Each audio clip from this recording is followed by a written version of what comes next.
There, anybody we think's. I don't know, out in the halls.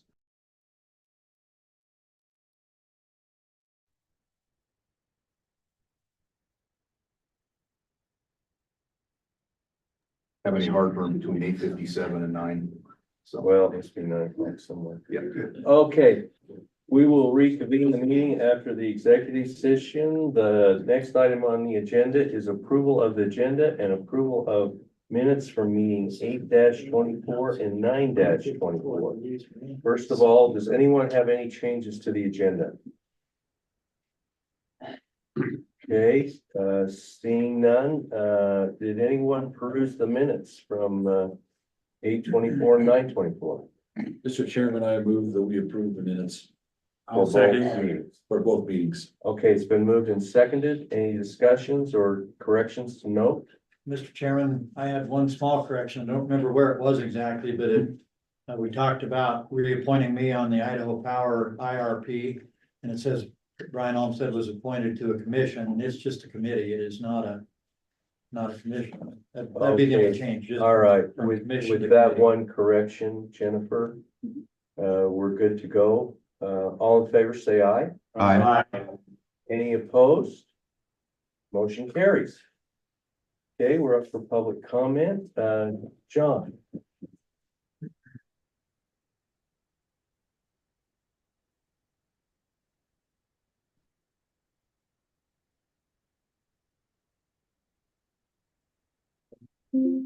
Mr. Williams, we're always happy to see you and take the time to attend our meetings. Same here, Mr. Chairman. John Williams with the Bonneville Power Administration. Morning board members, Director Weaver and staff members. Let's have a couple of items. As you know, the federal fiscal year ends this month. And Bonneville is on schedule to make its annual U.S. Treasury payment at the end of the month.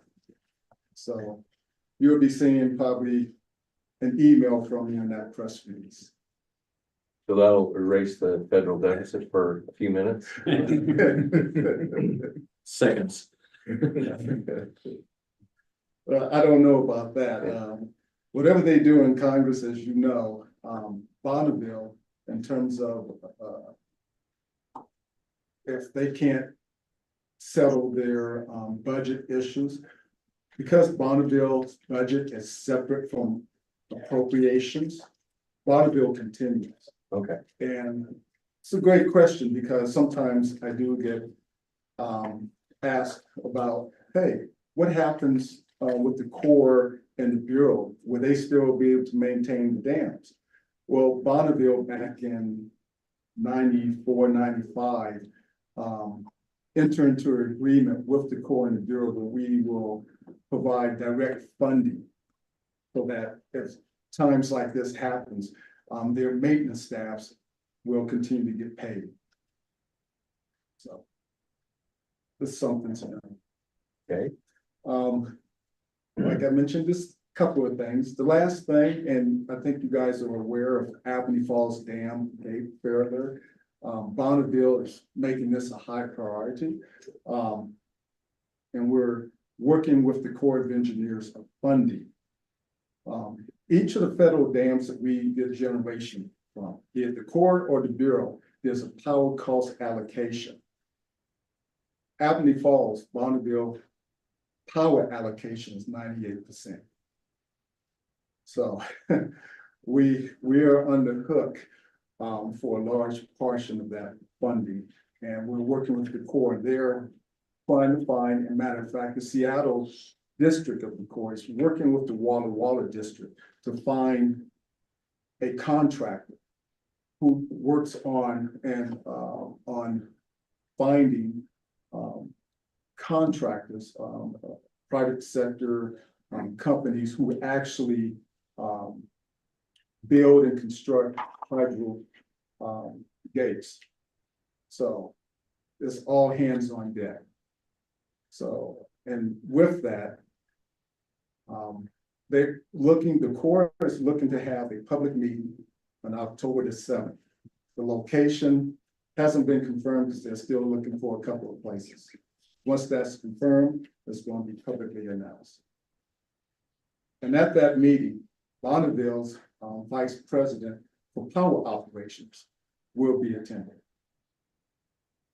So that's all that I have, Mr. Chairman, and Mr. Chairman, John, are they gonna replace all the gates at the dam, all 11? Or just the one that's in question? Mr. Chairman, Board Member Bill Van Stone. That's a question, and by the way, 3 weeks ago, the governor had his capital for a day in Priest River. Before that meeting, a small group of community leaders, Lake Commission, met, and I was invited to attend. And we talked about that. And the concern is that if they only replace one gate, what about the other gates? Because they were all built at the same time. What the Corps would like to do is actually, once they find a contractor who can fabricate and construct the gate, they would like to do 2 to 3 and do testing first. So I think that's the plan, but this is going to be more explained on during the October 7th meeting. The funding is there though to do the job if you find a contractor. That's my understanding from our power, federal power manager who works directly with the Corps and the Bureau on maintenance issues at the dams.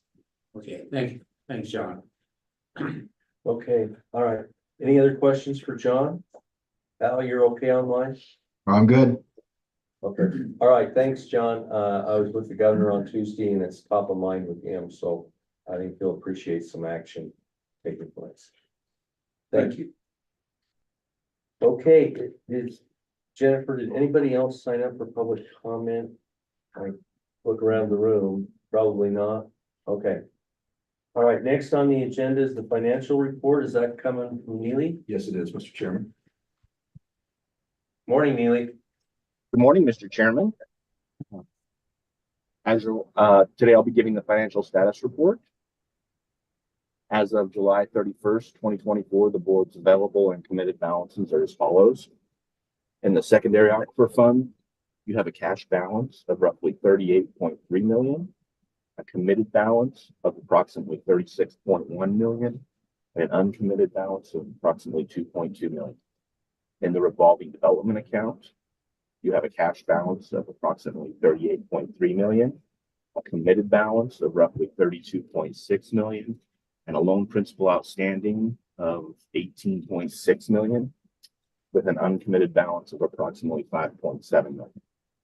In the water management account, you have a cash balance of roughly $324.5 million, a total obligated funds of approximately $318.7 million, and unobligated funds of approximately $5.8 million. Taking the three boards accounts together, you have a total committed, earmarked, obligated, but not dispersed of roughly $387.5 million. Total loan principal outstanding, again, of roughly $18.6 million. And then total uncommitted, unobligated balance of roughly $13.7 million. Moving to your ARPA section here of the memo. The top has the appropriations. You can see the amount received per House Bill 769 in 2022, then 1181 in 2023, and then there for 1411 in 2024. I have an asterisk there, and I'll address that in just a minute. But the total received to date is $124.5 million. And again, this is as of July 31st. With a total obligated of roughly $250 million, you've expended approximately $93.7 million, and a committed balance of approximately $156.3 million. Then there's this obligated but appropriation not received in July, approximately $75.5 million. Then I just would jump to a couple of notes here. I'll just jump to this last asterisk. The $25 million FY 2024 ARPA appropriation and the $50 million FY 2025 ARPA appropriation, they were not deposited in the board's account until August of 2025. And that total amount was $75 million until August of 2024. Sorry, that's a typo. of fiscal year 2025. And then that's a total of 75.5 million. This funding is not reflected in this July 31, 2024 balance sheets. And then looking forward, IDWR fiscal staff anticipates the receipt of the 50 million for FY 2026 that ARPA appropriation on or shortly after July 1, 2025. And with that, I would stand for any questions. Hey, any questions for Neely? Mr. Chairman. Yes. Neely, just a quick question. So since our interest rate skyrocketed there a couple years ago, are we still getting some loans out, or are they? I mean, do you feel okay about the loan program? Are they getting used like we'd like it to, or not? I would say we haven't done as many loans recently. I think that's probably because of the interest rate. I'd probably have to talk a little more directly with Justin Ferguson to see if he's had any feedback regarding the interest rate, if that's an indicator. But yeah, that would be how I respond to that. Thank you. Okay, follow up to that, Neely, do we have any applications in the hopper that staff's currently looking at for loans? I don't believe so. Oh, Wesley's ready to answer that question. There's currently one that Justin's working with. That will be presented probably after November 1. Okay, all right, so there is some activity. But it's been very slow. Well, Interest rate. I think it's a combination of higher interest rates and probably higher costs overall to do a project are making people probably think twice. Okay, all right, thank you, Neely. Next item, a spending plan update, Mr. Patton. Cynthia will handle this item, Mr. Chairman. Good morning, Mr. Chairman. Let's see here. I am going to go back to the, yes, we're sharing the work session meetings here, or the board meeting materials here. Okay. Oh, I think, oh, it's not, okay. Okay. See, that's what it's. All right, we're going to share a resolution that's before the board to amend a spending plan. That's a spending plan for your fiscal year 2025 water management account. This resolution is for the board to consider approval of a recommendation from the finance committee to amend the plan, and we'll bring that up here. It is in your work materials. Governor Little directed the board to assign or dedicate $10 million towards projects intended to improve the Eastern Snake Plain Aquifer recently. And the finance committee met to review the water management spending plan and determine how to allocate those funds. So what you see here is, let's see, I'm going to move down. You have a resolution before you with an attached proposed spending plan based on the recommendation from the finance committee. Finance committee recommended modifying the or reassigning or allocating some funds that were dedicated to the Dvorak Clearwater Pipeline project. In your previous spending plan, the board assigned $70 million or set aside $75 million for that project. And the finance committee is recommending reallocating $10 million of that to Eastern Snake Plain Aquifer improvement projects. That is a new line item in this recommended spending plan, and the Dvorak Clearwater Pipeline dedicated funds have been reduced to $60 million. So this does not change the overall budgeted amount under the water management account, but is a slight change that addresses the governor's direction to the water board. The resolution itself, I will go down to the whereas and the resolutions. Simply allows the board to adopt the attached amended water management account spending plan for the fiscal year 2025 budget as recommended by the finance committee. It also carries forward a resolution that was adopted in the previous spending plan to allow for projects that were previously approved for ARPA funding to utilize funding from the water management account in accordance with the spending plan. If expenses are over, there are additional expenditures required, or if it's determined that certain ARPA funds are not authorized for specific tasks. With that, I will stand for any questions from the water board or comments from the finance committee. Okay, board members, any questions? Chairman, Dale? in reference to the Dvorak project, is there gonna be other funding that will come in and replace that 10 million? Is there some federal funding? Is that correct? Mr. Chairman, Dale, I'll field that question. There are discussions ongoing right now between the state of Idaho and the federal partners involved or potentially involved in that project. There has been nothing officially committed, but there are discussions about how much or if the federal partners, would provide.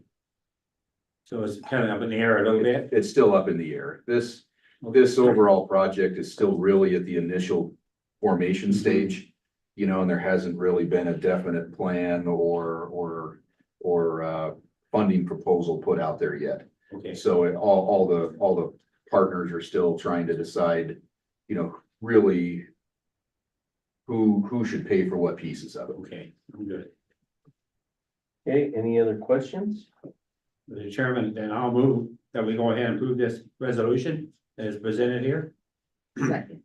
Okay, it's been moved and seconded. Any discussion on the motion? Mr. Chairman, I think I know the answer, but I'm gonna just ask. It's if it turns out that we need to put additional funds into the Dvorak project, we have other sources that we could move that to if necessary, since we don't have final agreement between the state and the feds over funding of that project. Do I understand that right? Mr. Chairman, I'll try and answer Al's question. Yes, Mr. Barker, I think if needed in the future, you could again reallocate funds within the water management account to add more money and back into that Dvorak pipeline. Okay, that's what I thought. Thank you, Brian. Thank you, Mr. Chairman. Okay, all right. No further discussion. We'll proceed to vote, probably a roll call vote. Yes. Please, Jennifer. Mr. Barker, Aye. Cole-Hansen. Aye. Mr. Gibbs, Aye. Mr. McMahon, Aye. Mr. Olmstead, Aye. Mr. Stevenson, Aye. Mr. Vanstone, Aye. and Chairman Raybould. Aye. Motion carries. Okay, next item, Twin Falls Regional Water Sustainability Project, Mr. Patton. Yes, Mr. Chairman, because of ongoing discussions with the city of Twin Falls on other matters, the finance committee recommended that this item be tabled for the time being. Okay. And reconsidered when some of those other discussions have reached their conclusion. Okay, so we don't need to take any action on this today, but. That is correct. Okay, Mountain Home Air Force Base Water Resiliency Project Water Right Application. I believe Ann Raybould will talk about this item, Mr. Chairman. Okay, welcome, Ann. Opening up the resolution, but you can get started. Thank you, Mr. Chairman, members of the board. You have before you today a resolution that will adopt. Do you want to wait till the resolution's up? Sure. Yeah. Okay. Okay, here it is. Are you getting that online? No, this is for you, I'm sorry. Yeah, I'm not seeing It's it not coming online. through. Share. Okay.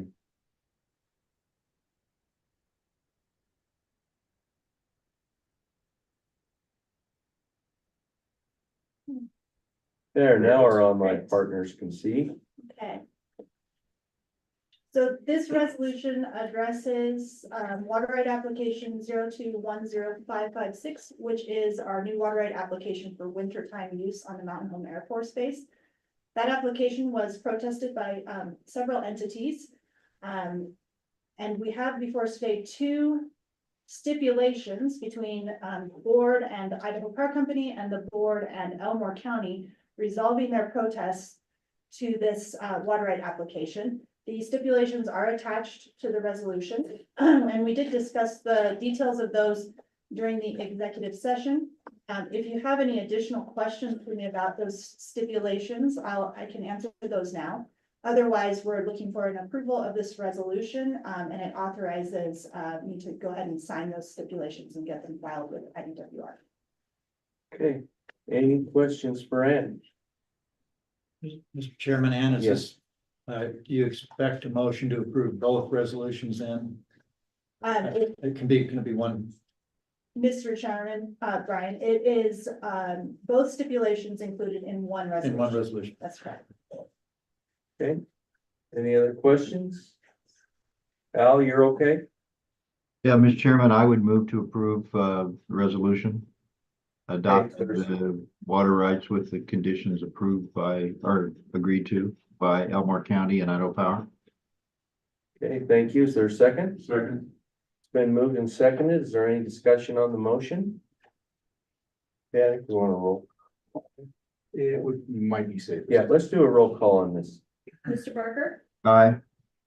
Hanson, Aye. Mr. Gibbs, Aye. Mr. McMahon, Aye. Mr. Olmstead, Aye. Mr. Stevenson, Aye. Mr. Van Stone, Aye. Chairman Raybould. Aye. Motion carries. Palouse Basin Aquifer Committee Project, terms and conditions. This will be Neely again, Mr. Chairman.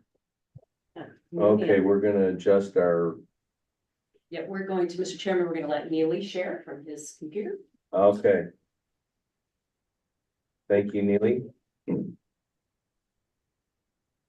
Just gonna share my document here. Can you see it on the screen?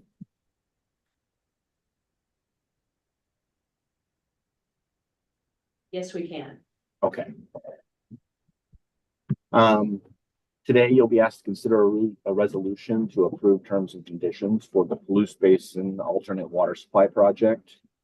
Earlier this week, the Finance Committee considered terms and conditions that staff prepared for that project. And the committee recommended that the terms and conditions attached to the resolution here in your materials recommended that for approval. And with that, I'll jump to the terms and conditions just briefly. Again, it includes a project description and highlights the scope, which is determining the project's engineering feasibility, estimating preliminary construction and operational costs, and verifying available water rights and other permitting requirements. And then there's a little more detailed scope of work, and they anticipate approximately 12 months till this phase is completed. And the contractual proposed terms and conditions are pretty simple. It's just a cost reimbursement contract, not to exceed the total of $182,500. And has that 10% holdback until the project completion form is submitted. And with that, unless there's any questions of those terms and conditions, I would jump to the resolution and just highlight here the now therefore be it resolved, the board would approve terms and conditions for the PBAC study, included in attachment A, and then here on line 26. Now therefore be it further resolved, the board authorizes the expenditure of up to that $182,500 from the water management account for this project. And then therefore be it further resolved, the contract for this project will also contain standard contract conditions and other project specific terms and conditions. And then lastly here that the board authorizes its chairman or designee to execute necessary agreements or contracts for the purpose of this resolution. And with that, I would stand for any questions. Okay, board members, any questions? Okay, Al, you're good? Yeah, I'm good, Mr. Chairman. Okay, was there anybody from PBAC? I don't believe so, Mr. Chairman. Okay, They were at the finance committee earlier this week. okay, thank you. There being no further discussion, could we have a vote on the motion? Roll call vote, Jennifer. There has been a motion. Oh, we haven't had them. Oh, I'm Mr. sorry. Chair, I'm happy to make that motion. I'm sorry. I'll second, Joanne. Okay. Keep me on my toes. I have a motion and I have a second. Any discussion on the motion? Okay. Let's have a roll call vote. Mr. Barker, Aye. Ms. Cole-Hansen, Aye. Mr. Gibbs. Aye. Mr. McMahon, Aye. Mr. Olmstead, Aye. Mr. Stevenson. Aye. Mr. Van Stone. Aye. Chairman Raybould. Aye. Motion carries. Next item is Aging Infrastructure Grant Awards. And Mr. Chairman, that will be Neely again. Thank you, Mr. Chairman, Mr. Patton.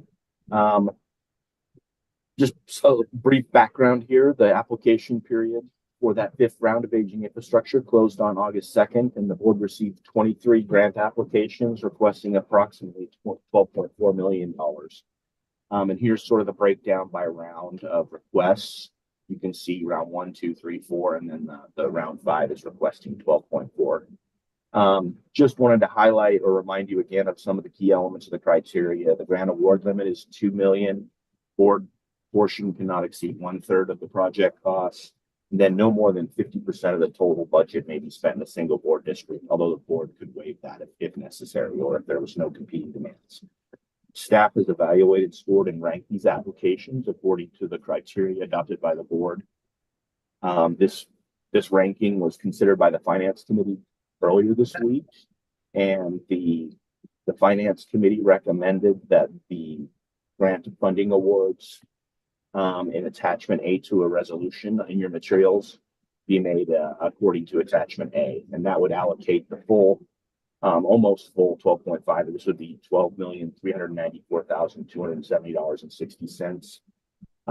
And you can see here the breakdown of these projects, with the highest ranking being the city of Cottonwood, and then bringing up the bottom here is the Palisades irrigation at 64.5. The district breakdown, I didn't include it in this table, but the district breakdown for District 1, you got the city of Cottonwood getting 16% of the budget or of the funds. And then you've got in District 2, you've got that getting about 7% of the total budget. And then in District 3, you have about 28% of the budget. And lastly, in District 4, and this is probably the largest amount, is 48%. So you fall within your criteria of no district getting more than 50%. And with that, there's no questions about this ranking. I would jump to the resolution.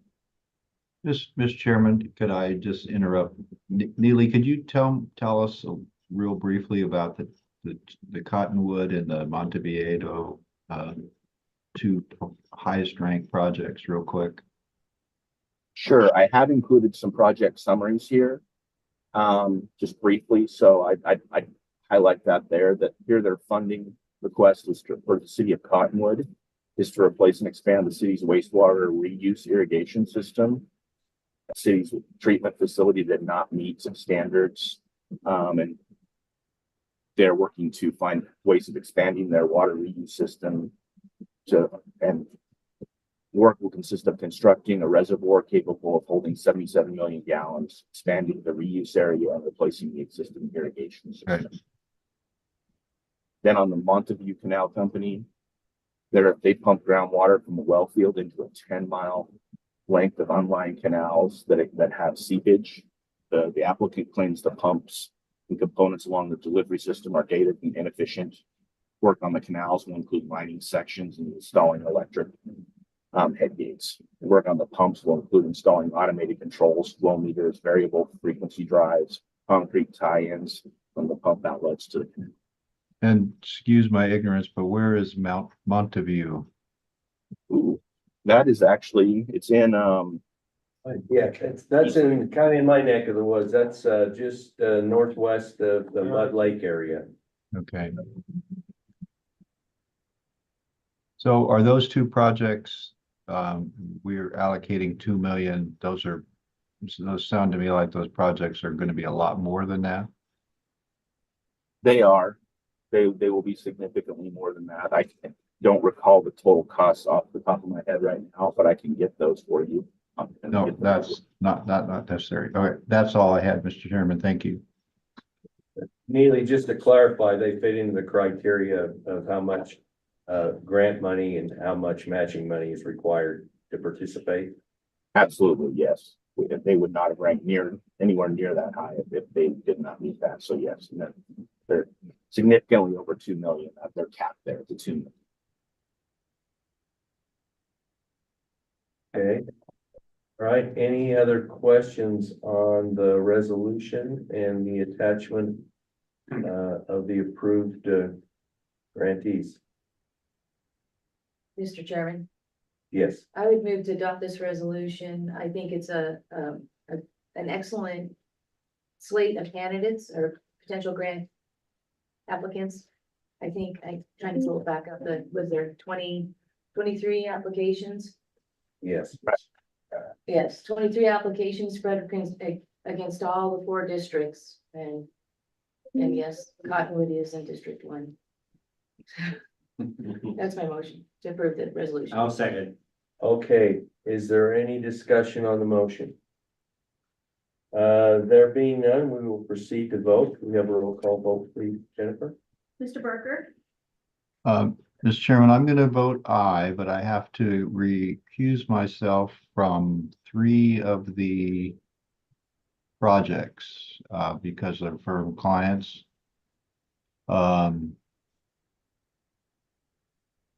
Riverside Irrigation District, Falls Irrigation District, Minidoka, and A and B also. Okay, thank you for that. Ms. Cole-Hansen, Aye. Mr. Gibbs, Aye. Mr. McMahon, Aye. Mr. Olmstead, Aye. Mr. Stevenson, Aye. Mr. Van Stone, Aye. and Chairman Raybould. I, like Mr. Barker, have a couple of conflicts. I vote aye, but need to note that the Fremont Madison Irrigation District and the Consolidated Farmers Canal Company are entities that I have involvement in. Okay, with that, the motion carries. Okay, next item is ESPA managed recharge infrastructure. Yeah, I believe Cooper's going to be leading that discussion, Mr. Chairman. Okay. Okay, welcome, Cooper. Hey, thank you. It's great to be here.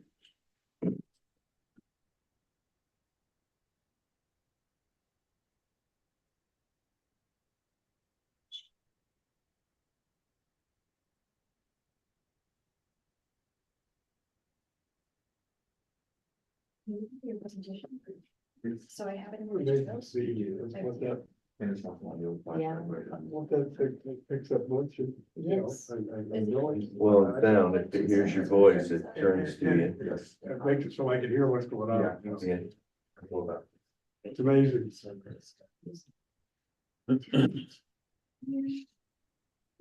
These things also help on this. Yeah, those are mics. There we go.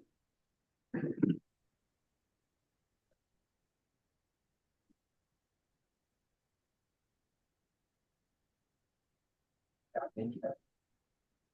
Well, thank you, Mr. Chairman, and members of the board and Director Weaver. It's great to be here with you this morning.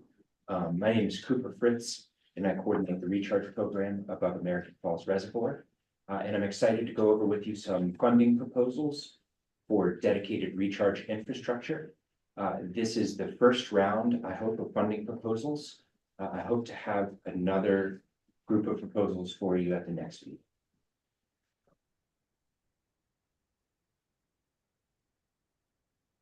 So I wanted to start with a summary of what we did at the Aquifer Stabilization Committee meeting on September 5th. So we talked about 7 projects in that meeting.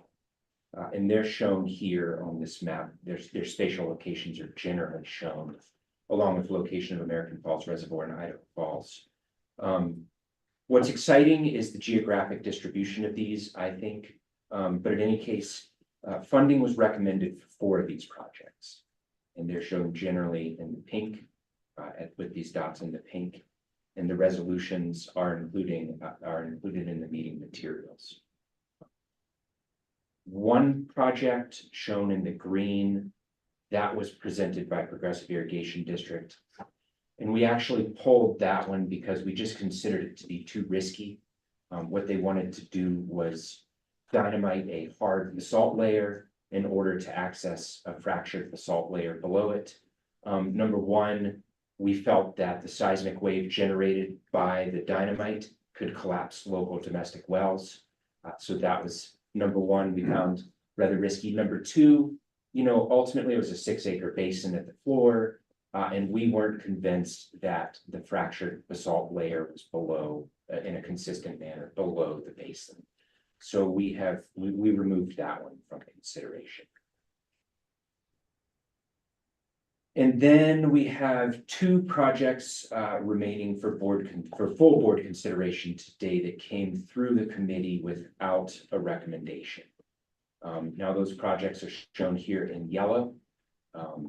They're the 55th Road Basin Expansion proposed by Enterprise Canal and the Egan Wells Recharge Complex proposed by Fremont Madison Irrigation District.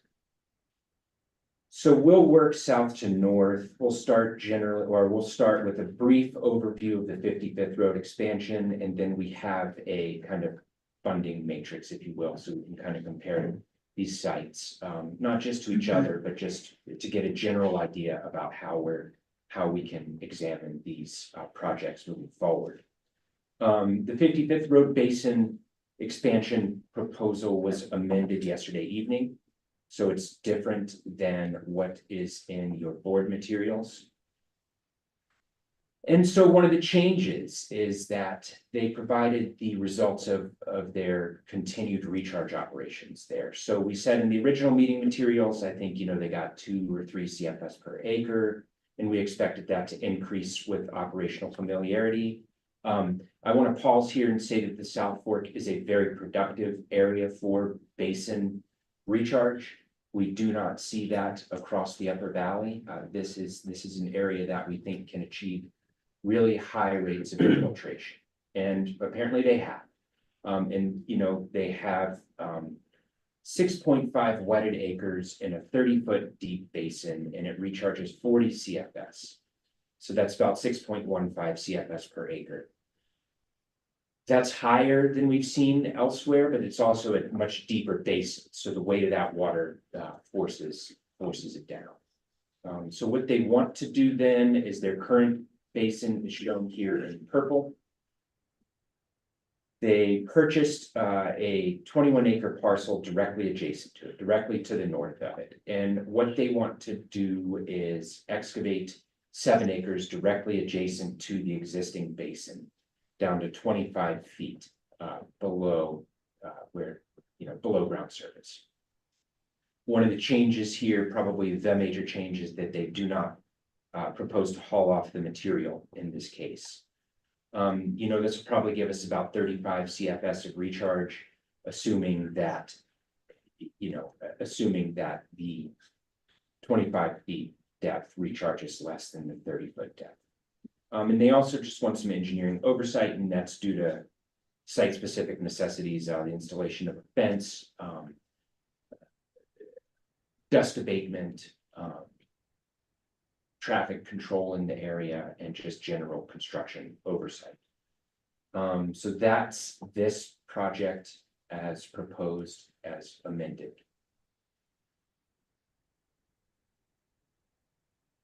Moving north here, we're going to go to the Fremont Madison Irrigation District West Egan Recharge Wells Complex.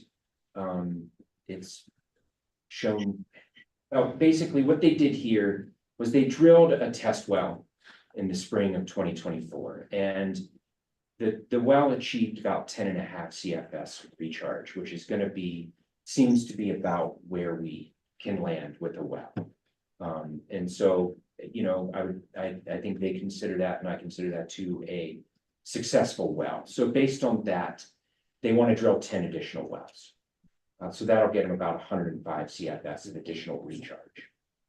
They want to drill it along what's known as the recharge canal. It's shown on this map outlined in blue. It's a 2.2 mile canal that diverts from the St. Anthony Union, which is the larger big irrigation canal that comes and delivers water to the recharge canal from the Henry Sport. We didn't have a monitor well at this particular test well, but the test well did contain about 75 feet of really highly permeable material. I don't think we'll have any issue getting the 105 CFS of additional recharge in this area. You know, that in addition to the well infrastructure, they want some canal infrastructure improvements along with this. You know, first, in terms of the recharge canal specifically, they want to essentially deepen it. So that's going to take primarily rock hammering and excavation. But they also want to automate the check dams along the 9 miles of the St. Anthony Union Canal from the Henry's Fork to the recharge canal. And, you know, they think that they cannot reliably get the volume of water to the recharge canal, that both the existing basin shown outlined here in white, that's about 250 acres of basin. The recharge is about 120 CFS. We're putting 115 additional CFS in along the recharge canal. They just don't think they can get the water there reliably with the current wooden checkboards in place.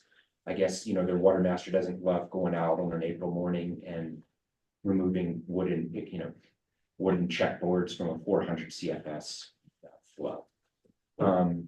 That's a significant chunk of the proposal. So I think the proposal, and we can move on, I think it's $7.4 million proposal. About 3.34 million of that is the automation of the check dams. So here's our little funding matrix we created, and we'll just start with this West Egan well complex since we're directly discussing it. You know, the total price is about 7.4 million at 105 CFS. If you average those construction costs over 20 years in 2024 dollars, you're spending about a little under $40 for every acre foot delivered, not including the wheeling fee. And that's as proposed. That's the $7.4 million proposal. Now they are pursuing an additional grant through the BOR's Water Smart program. If they get it, that's half of the automation costs. And so that drops our price down to $30.51 an acre foot. The primary reach impacted here is the Henry's Fork. But I do want to, you know, there is some validity. It's not directly the reach of concern. It's not Blackfoot to Minidoka, but I think there is some validity to recharging higher up in the system. The model indicates it returns to the Henry's Fork, and it does. There's no doubt about that. But the higher up we can recharge these molecules, the more they can be reused on the way down. It comes in either as natural flow, which facilitates incidental recharge and then can be utilized multiple times on the way down, or it contributes to system fill if it returns in the winter. So although it's not directly, it doesn't directly return to the reach of concern, there is, I think, a secondary benefit that we should consider in the upper valley. And then we have the 55th Road Basin expansion. So moving over there, the amended proposal is 2.4 million for about that 36 CFS. You know, about that $36 a CFS or an acre foot over 20 years. And the primary reach impacted is High C to Shelley. This site over the course of the modeling run impacts High C to Shelley, Shelley to near Blackfoot, and near Blackfoot to Minidoka approximately equally. I mean, I think it ranges from High C to Shelley at 36% to Blackfoot to near Minidoka at 29%. And again, you know, we do get those secondary benefits above that Blackfoot to Minidoka, I think. And just as we review these dollar per acre foot, we did fund in January the South Fork Recharge Basin through Progressive Irrigation District. That is at $33 an acre foot, just so you have a benchmark if you want to compare these to that. We have resolutions for each of these 6 sites we're considering today, the 4 that the Aquifer Stabilization Committee approved and the 2 considered here. Originally, we thought they would come from the Secondary Aquifer Fund, but I think we can get them through the Water Management Account or ARPA. So with that, I'll stand for any questions, and we have representatives from Enterprise, 55th Road Basin Expansion, and Fremont Madison's West Egan Recharge Well year. If you would ask them. Okay, board members, any questions for Cooper? Dean? Mr. Chairman, Cooper, so the West Eaton Recharge Complex. Yeah. When that was modeled, where does some of that water go west? Does it stay in the aquifer? What's the timing? The timing on that is 5 years. As far as moving west, I just looked at the reach impacts, but it's really nice carryover. So you got 5 years carryover, and we have some of the other projects that we're looking at today, some of the test wells that we're looking at, those come back within about a year and a quarter. So really, the type of infrastructure we're looking to build out will allow us to range in our carryover from 1.25 years to 5 years. So I think we can really develop a nice suite of recharge sites. So what were the percentages in 5 years? What, do you remember exactly what the 5-year return Yeah. on this? So, I mean, when I talk about returns, when I Yeah. talk about 5-year returns, I talk about 50% Okay, return all right. times. Okay, other questions? Mr. Chairman, I do, if I could, Yes. Go ahead, Al. so, the 55th Road recharge basin looks pretty expensive per acre foot compared to all the other projects that we've been looking at. $75 an acre foot. So how does it, well, I guess my question is, how does that compare with the other 4 projects that the Aquifer Stabilization Committee approved, and is that something that's justifiable? So they did amend this last Oh. night. Oh, okay, yeah, what you're looking at, if you're looking at the board materials. Yeah, There's new information that Cooper just went through, that's lowered, oh, okay, so the how, cost, but increase the, benefit, the amount of water that they anticipate they can recharge. So if you look at what's on the screen right now, I'm seeing $36.76 per acre foot. And Mr. Chairman. okay, so what happened between yesterday and today? Cooper? I can give a brief overview. They've got representatives here that might want to speak to it, but 2 things happened. In the materials I talked about, likely the infiltration rate would increase as the operator became more familiar with it, and evidently it did. So the rate that they're recharging increased, and the price that they propose dropped, and that's primarily because they're not going to haul off the material anymore, and the basin footprint is going to be smaller.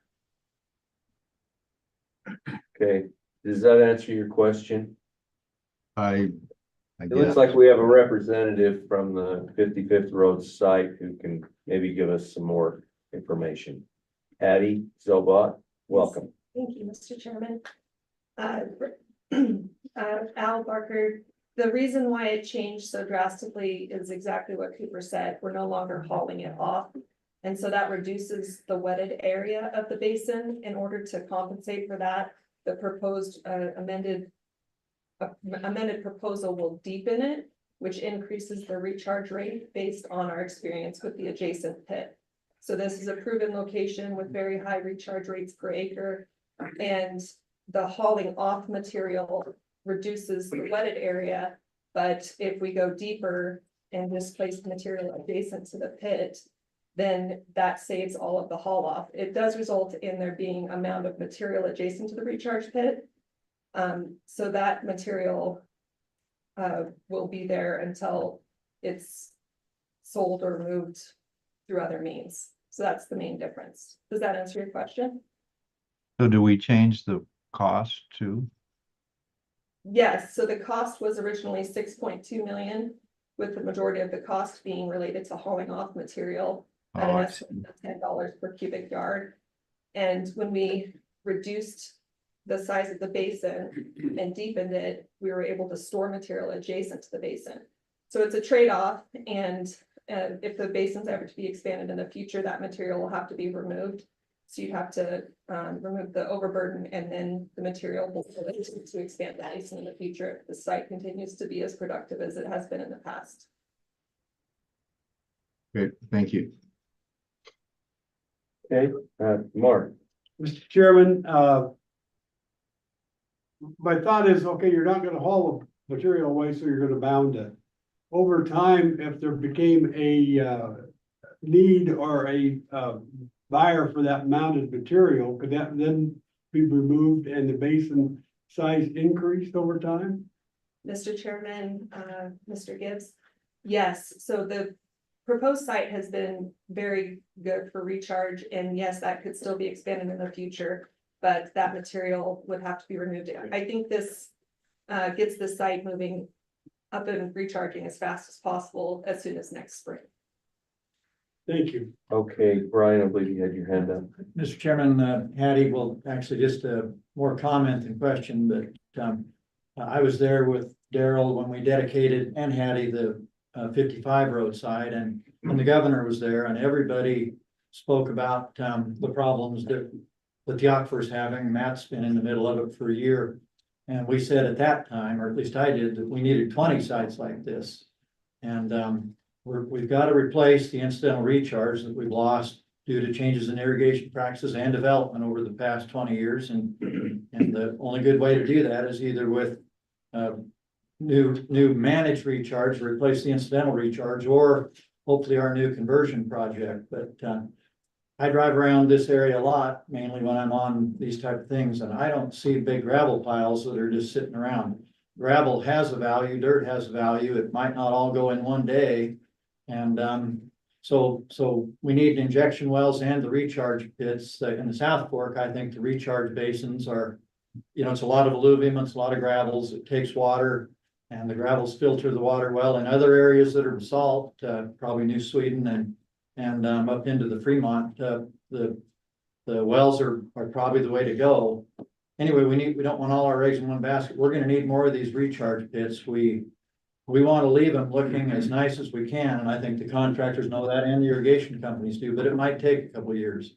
But I think to me, it's better to, if you were in Twin Falls County and you put a sign up for free dirt or gravel, you would have every truck in the valley there and traffic accidents and everything else. We need a good disposal plan for the materials, but we don't have to rush to take it away, and hopefully we'll work with the county and neighbors or whatever to assure them that, in the long range, this will be a public benefit and it will look nice. So I think we need, I think we're gonna see in the new agreement, and I'm not negotiating that, but we're gonna need at least another 100,000 acre feet a year of managed recharge. And this upper valley is where it needs to be. We can do a lot in the lower valley, but we need more sites up here, and we need sites like what Daryl and Hattie are proposing and what we're doing on Progressive, and we can solve the zoning and the material disposal issues. So just sorry to be on my soapbox so long, but I've had complaints of, why are you giving it to that guy and not to this guy? And I would buy it, and I don't like to pile of dirt there, but I think the state is resolved to recharge up in this area. We've got to bounce the aquifer, and curtailment of hundreds of thousands of acres is way worse than a temporary pile of gravel somewhere. That's all. Okay, thank you. Did So, you have? Mr. Chairman, Go ahead, Al. could I just follow up with what Brian said? Maybe it's a question for Brian. Is, in your view, Brian, is that material saleable that could be used to offset the cost of the project? You would have so many bids on it that you'd be fighting off the contractors, but there's not a lot of gravel, or we're on 5,000 feet of lava rock in Twin Falls. It looks like good farmland, but there's every new home needs 1,000 yards of dirt because they like to build where Sorry, Brian, but I meant at this site particular. Excuse me, Al. That's specifically at the 55th Road Basin expansion, the gravel and dirt that's being piled up and not being hauled off. is that sellable that could be used to offset the cost of the project? Okay, I think we've got an answer for you, Al. Mr. Chairman, Mr. Parker, this is Wesley Hipke. One of the differences here is unlike the progressive site where the board bought the land. In this case, Enterprise has bought and paid for the land and isn't charging the department for that. And so I think that's kind of a key difference when considering what happens to the material that they dig out of it.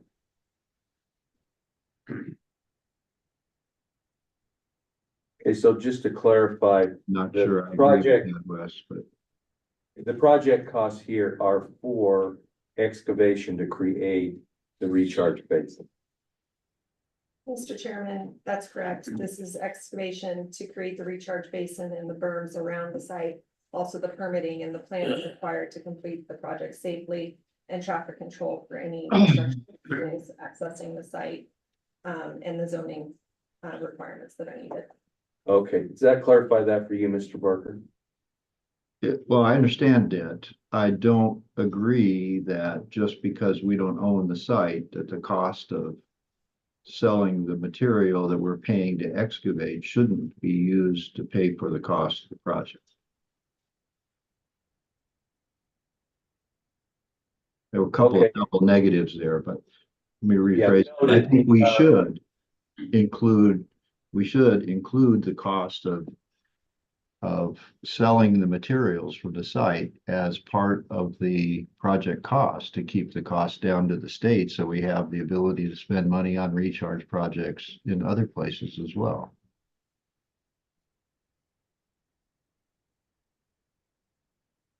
Okay, noted. Back to your earlier question, I think this borrow out of this recharge basin is marketable. I think it takes time. I don't think there's anybody lining up there with a line of dump trucks to immediately haul it away and write a check. I think it's the kind of thing whereas contractors have other projects come online that requires fill of either gravel or topsoil. They would or probably will be aware or could be made aware that these materials are available. And so I think the marketing would happen over a period of time. Can't say how long, just as it probably would with the progressive site further down the road.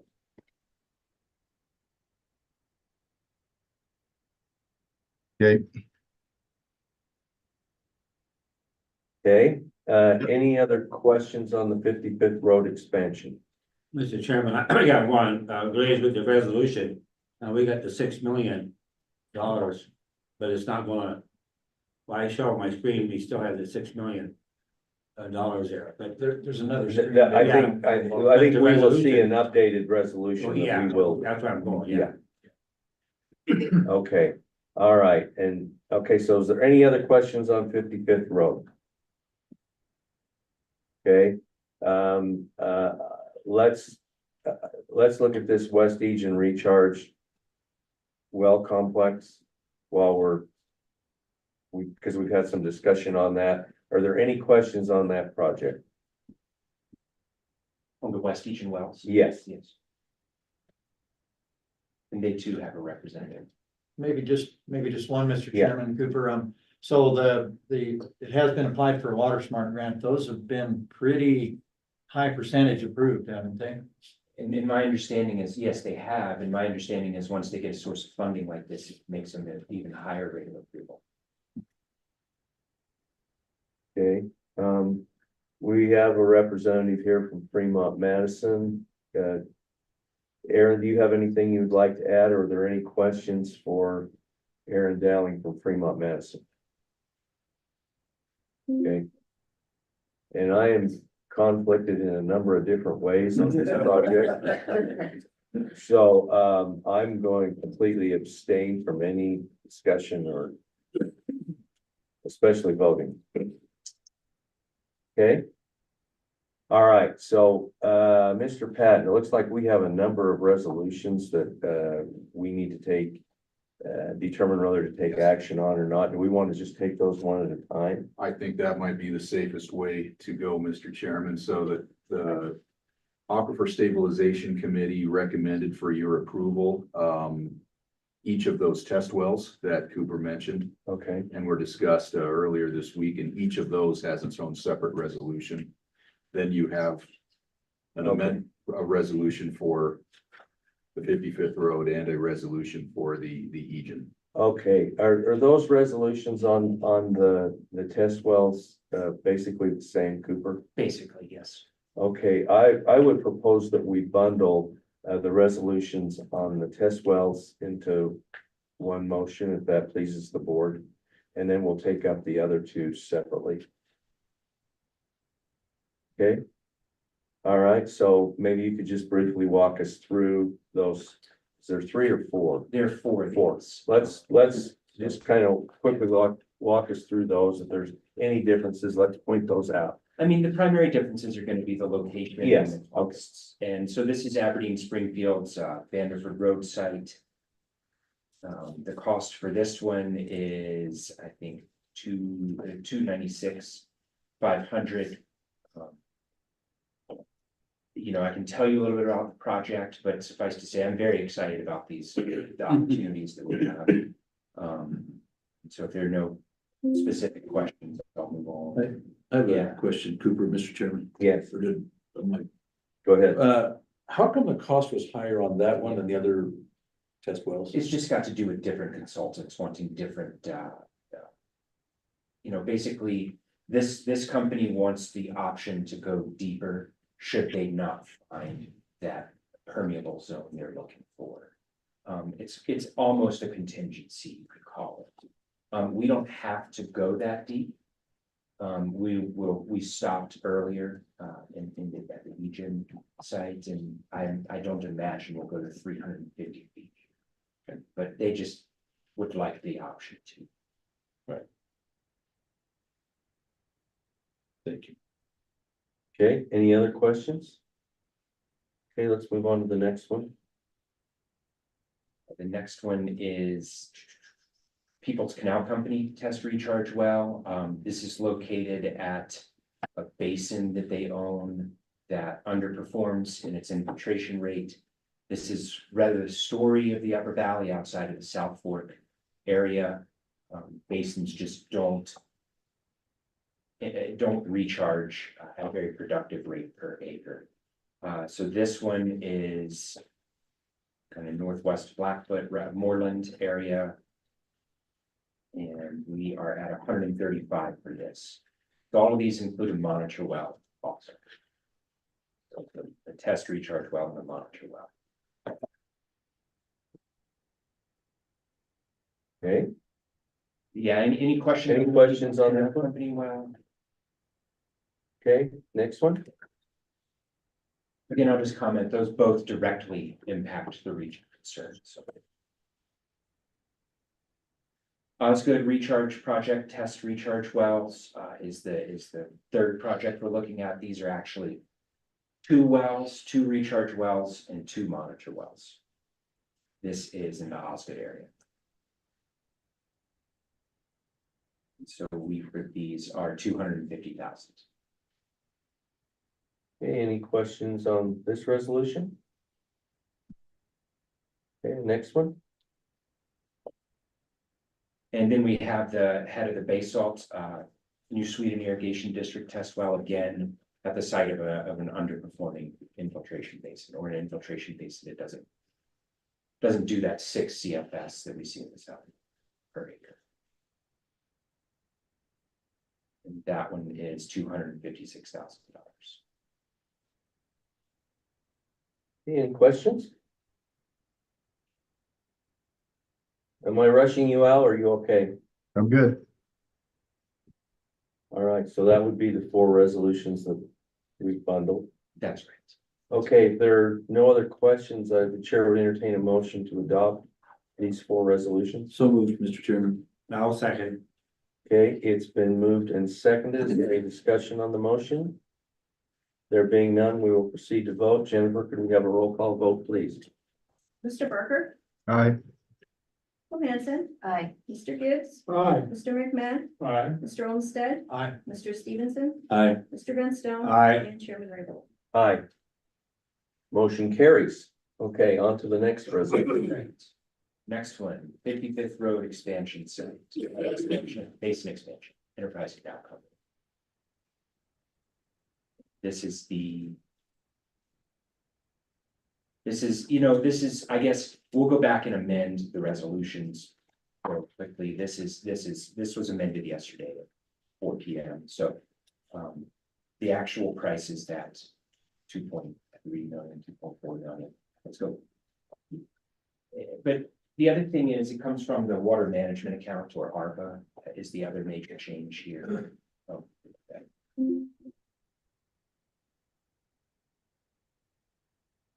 Mr. Chairman, Yes. I'll put the motion up for discussion. I had some concerns about the 55 road at the $70 per acre foot recharged. I think in this $30 range, it fits within where we're gonna be on gravel basins. And so, I'm comfortable with it now. I would move, at least put it to the committee for discussion, that we approve the 55th road expansion. Okay, with the new With price. at the new price, with the, gravel stay on site until there's a good plan for disposal of it, which I think they will find. Okay, I have a motion. Is there a second? Okay, it's been moved and seconded to adopt the corrected resolution. Is there any discussion? Mr. Chairman, Yes. if I may, is this ARPA funded? Or is that going to be edited out of the resolution? Mr. Patton will address that. I'll field that question, Mr. Chairman, Mr. Barker. We anticipate that the primary funding source for this project would be water management accounts. However, we would like the option to use ARPA funds if ARPA funds are available from some of the other projects. There's actually a fair chance that some ARPA funds will be freed up off the Mountain Home Pipeline project. So if that is in fact the case, we want the opportunity to use those freed up funds on one of these recharge efforts as well. So would we want to say ARPA funds if available? Because I don't want this resolution to be cannibalizing other ARPA funded projects. So that's the only question. That's the intent, Mr. Barker, is it wouldn't cannibalize other ARPA funded projects, but only if ARPA funds are freed up off other projects that are currently underway. Okay, and then the other question that I have, again, is still the question I have about recovery of cost associated with the gravels and soil materials that are on site.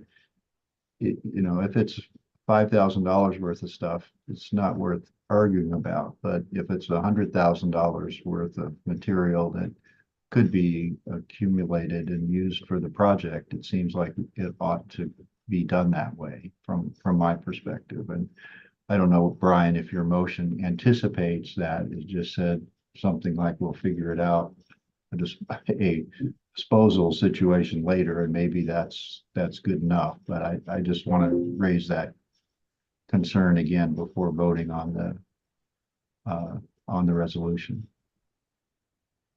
Mr. Chairman, Al, I did not put that in the motion. Now, in the progressive one, in the contract we made with them, it talked about recovering some of the money from profits of materials.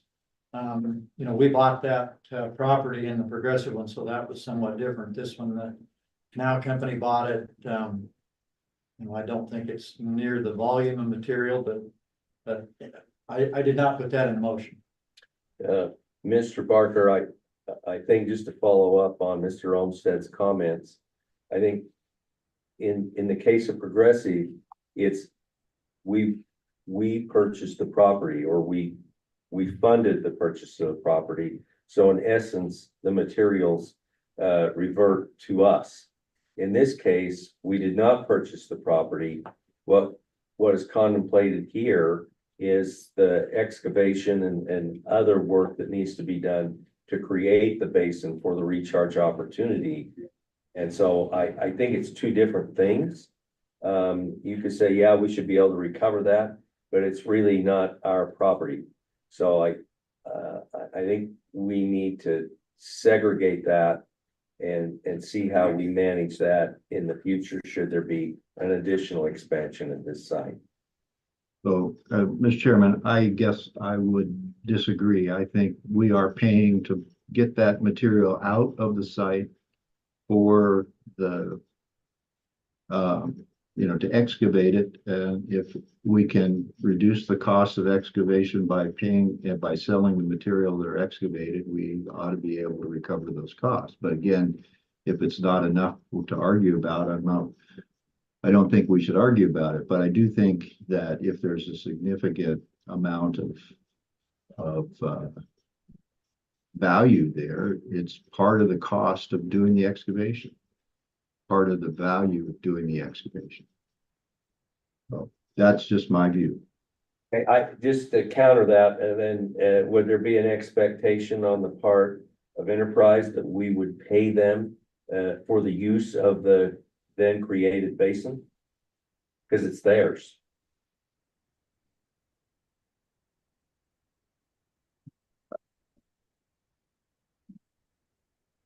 Mr. Chairman, why would we pay to create a basin for them to use and then pay them to use the basin?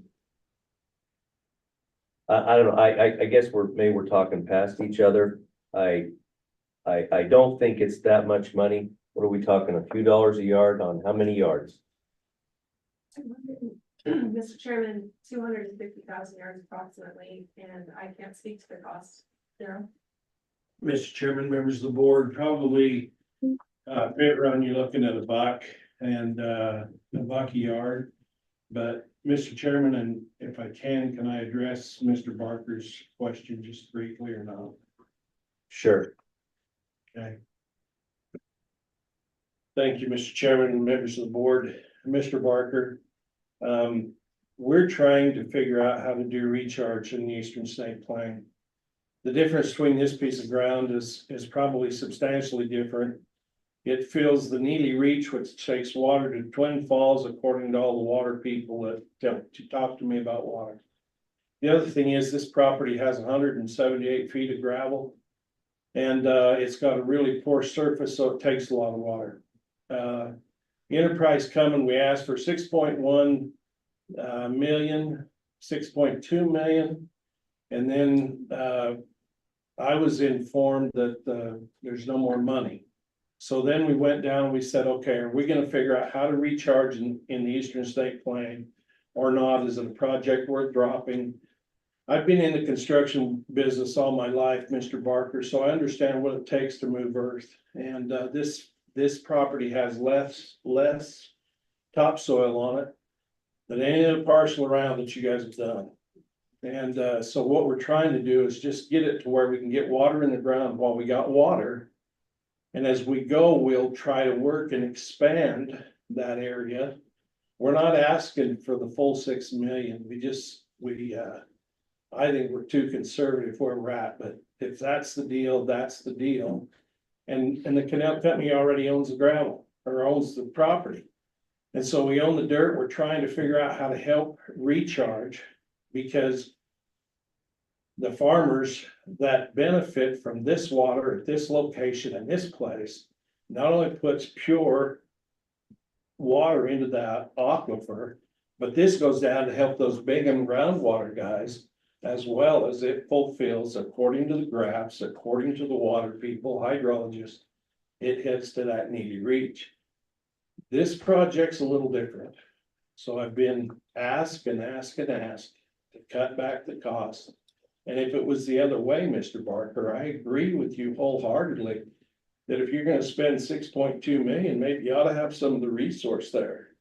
But I'm asking for a portion to start. I bought the ground. I'd rather be a partner in water management and aquifer health. I would much rather be a partner with our irrigators. I'd much rather be a partner with the water board, doing a beautiful site, because I guarantee you my job will be good looking. I guarantee it will be good looking. You know, it takes a little bit of management. So with that, it's all about water in the ground, and we gotta have a place. And like this year, we're gonna miss the boat because we're not gonna make advances in aquifer health. Because we're gonna lose out on those good years, and we just wanna have it available by spring.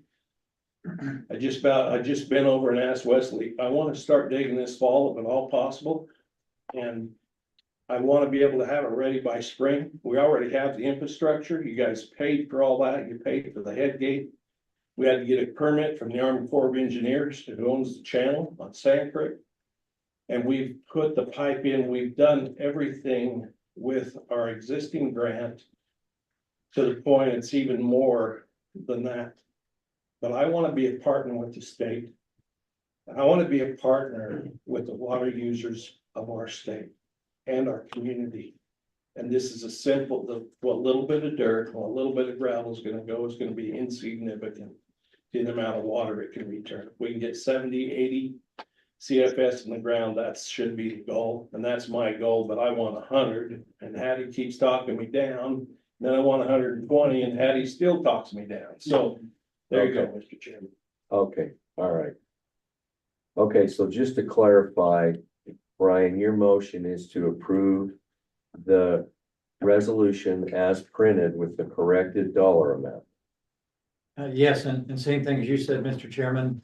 I think there's a clear difference. If the canal company or irrigation district bought the land, then they probably deserve to get some, you know, to try to get some of their money back from the materials. Where in the case where the water board bought the land, then I think we deserve to get some of the money back from the materials. So my resolution is as it was, that they would pile the disposal on the site there, and they would figure out what to do with it, not the water board. Okay, all right, that's the way I understood it. Anything else you want to add, Mr. Barker? Nope. Okay. All right, is there any more discussion on the motion to adopt the resolution? Okay, we'll proceed to vote. Jennifer, can we have a roll call vote, please? Yes, Mr. Barker, I'm gonna vote nay, not because I oppose the site, but because I don't think this is a good precedent for dealing with the materials. Ms. Cole-Hansen, Aye. Mr. Gibbs, Aye. Mr. McMahon, Aye. Mr. Olmstead, Aye. Mr. Stevenson, Aye. Mr. Van Stone, Aye. and Chairman Raybould. Aye. Motion carries. Thank you. We have one more now, is that correct? That's correct. Fremont Madison irrigation districts. Okay, I'm gonna temporarily move the chair over to the vice chair, and I'm gonna sit back. So there you go. So it's it's $7,388,500. You know, about half that comes in the form of infrastructure improvements on the mains in the Union Canal. Is there any discussion? Or anyone want to make a motion? Madam Chair, the only discussion, and I think we've already talked about this, but this is the one that will very likely get a couple million back or $1.5 million back from the water smart. This increases the chance that it does.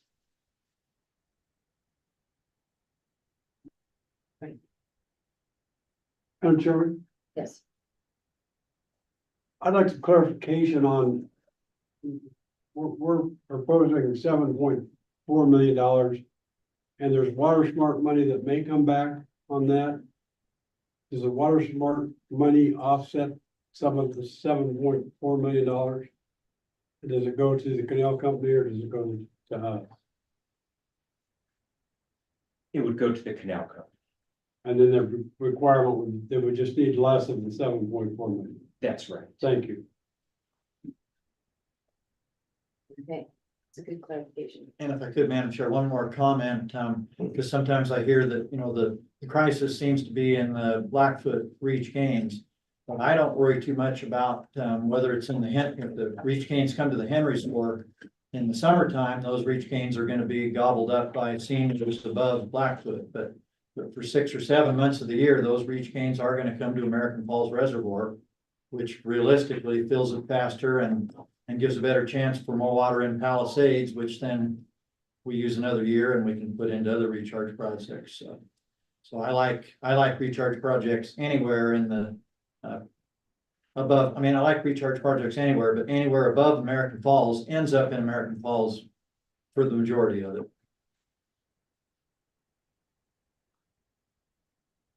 So, Mr. Chairman, or Madam Chairman, I have a follow-up question. I'm not quite as sure I understood the relationship of this grant to the Water Smart grant. Can maybe Cooper explain that for me?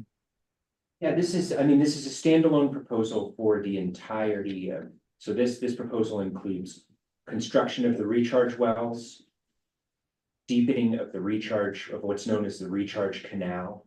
The recharge canal diverts off of the St. Anthony Union Canal. The St. Anthony Union Canal is a large irrigation canal. And they want, so lumped into this is $3.34 million in automating the check dams along the St. Anthony Union Canal. All of that is included in this $7.4 million proposal. Separately, they're pursuing a grant for half of the cost of the automation. And so if that's procured, then we won't get charged for half the cost of automation. Having funding sources externally like this can help those Water Smart grants. Of course, it's not a guarantee. They get it. So does that mean, Cooper, that if they get that half the cost of the automation, that we won't be billed for the full 7.4? That's correct. Yes. Okay. Okay, that's what I was trying to understand. And does well, up to, okay, up to is in the resolution. I'm comfortable with that. this is a cost reimbursement. This is. Madam Chair, are you ready for a motion? I believe we are. Madam Chair, I move that we approve this resolution concerning the Fremont Madison Irrigation District. Second. Been moved in second. I think we need a roll call vote on this. Mr. Barker, Aye. Hanson, Aye. Mr. Gibbs, Aye. Mr. McMahon, Aye. Mr. Olmstead, Aye. Mr. Stevenson, Aye. Mr. Van Stone, Aye. Chairman Raybould. I abstain. Let the record show I had my arms folded the whole time. And that the chairman is passing it back to the real chair. Okay. All right. Does that conclude the business on this agenda item? It does. Thank you for your work, Cooper. Well presented, and we look forward to seeing these projects proceed. It's an exciting, we have an exciting opportunity before us. We have a rechargeable aquifer and water to recharge it with. So thank you, Mr. Chairman and members of the board. Okay, next item on the agenda is cloud seeding program funding requests. Yes, Kayla is on the screen and will lead this discussion item. Okay, good morning, Kayla. Good morning, Mr. Chairman, members of the board. Can you hear me okay? Yes. Okay, awesome. If it's all right with you, I'm going to go ahead and share my screen. I have 3 budget items to briefly cover with you today.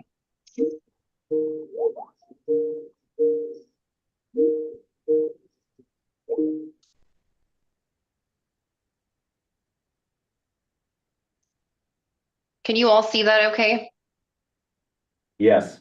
Okay, awesome. So again, good morning. My name is Kayla Golden. I represent you all as board staff as your cloud seeding program manager. And I do have some expenditures for this program to briefly cover and some resolutions for you all to consider this morning. So the cloud seeding committee, as you all are aware, met this past Monday on September 9th and reviewed these expenditures. And out of that committee, it was recommended that they be separated into 3 separate resolutions for the Water Resource Board's consideration today. And so I'm going to briefly go over those one at a time. One of them being a downscaling of the climatology data set, a second expenditure being a model analysis of precipitation changes and effects, And the third being some funding to contribute for weather instrumentation to the liquid propane investigation. And so on a high level, Mr. Chairman, as I had talked about with the committee, this program essentially has 4 broad categories that we consider. The first of that being administration of the program. That covers a lot of our funding for the program, agreements, authorizations. We then have to deal with operations. So what does it take to keep our program running, the collaborative, namely, every year? We then have monitoring. As a result of House Bill 266, you all were designated authority to authorize programs and conduct assessments of cloud seeding in Idaho. And then we also have research and development, which basically supports these 3 categories above it. And so in evaluating the program, we generally have some of these high-level questions noted in these red boxes. And these are questions that help us to address policy questions, questions from the public. These are questions that help you all as the Water Resource Board understand the effects from cloud seeding. So how much water are we getting out of it? Is it meeting our water management goals? And is it cost effective? Is this a good use of state funds to support our water management goals in Idaho? And so broadly, we have a need to answer some of these questions. And really it's modeling that helps us to address these. And so this is a very complex image, but the point is to really show you, how much these models really support. And so we've talked about the 3 different models that support the program. We have a cloud seeding model, we have a hydrology model, and we have a planning model that helps us assess the water supply. All of the lines that you're seeing on this screen are the connections to this program and how these different models help us to assess and operate the program. And so the point here, Mr. Chairman, is that they're extremely vital, not only to answering these high-level questions that we have about the program, but to operating and assessing its efficiency as well. And so the 2 things that I want to talk about today are answering some of these high-level questions for us to be able to assess the program. One of them being, is there potential effects to downwind basins? And the second one being how much water is produced, or is cloud seeding cost efficient? And so again, as I had mentioned, we need modeling to answer these questions. And so in terms of downwind effects, for a long time, we've said that we do not believe there to be downwind effects to other basins. And that is because of the amount of water that we're talking about, that we divert for cloud seeding. So broadly, many people accept the concepts of the hydrologic cycle. We accept that we can divert water from surface flowing sources. We accept that we can divert water from groundwater sources, but diverting water from the atmosphere is certainly a new technology, and we are still working to understand how we impact those supplies. And so cloud seeding, as we've assessed it, generally we estimate it impacts less than 1% of the total atmospheric water content. However, as more programs come online, the state of Oregon, the state of Montana, Utah growing their programs, folks are interested in expanding cloud seeding projects to impact the water supply. And over time, just like when you divert water from surface sources and divert water from groundwater sources, it's reasonable to assume that, there may be a potential to reassess the potential for impacts to downwind basins. And so right now, that may, the analogy for something like this could be that we're really only impacting maybe a cup of water out of the Columbia River. But if more projects come online, maybe we're diverting thousands of acre feet from the Columbia River, and that wasn't something that we previously thought. And so these are very high level analogies, but the point of this is that we don't quite have the technology and the tools and resources to really understand these impacts on a high level. And so we have a lot of improvements that still need to be made, both to the cloud seeding model and to the hydrology model, as well as the planning model, to really understand, how these different aspects affect water supply.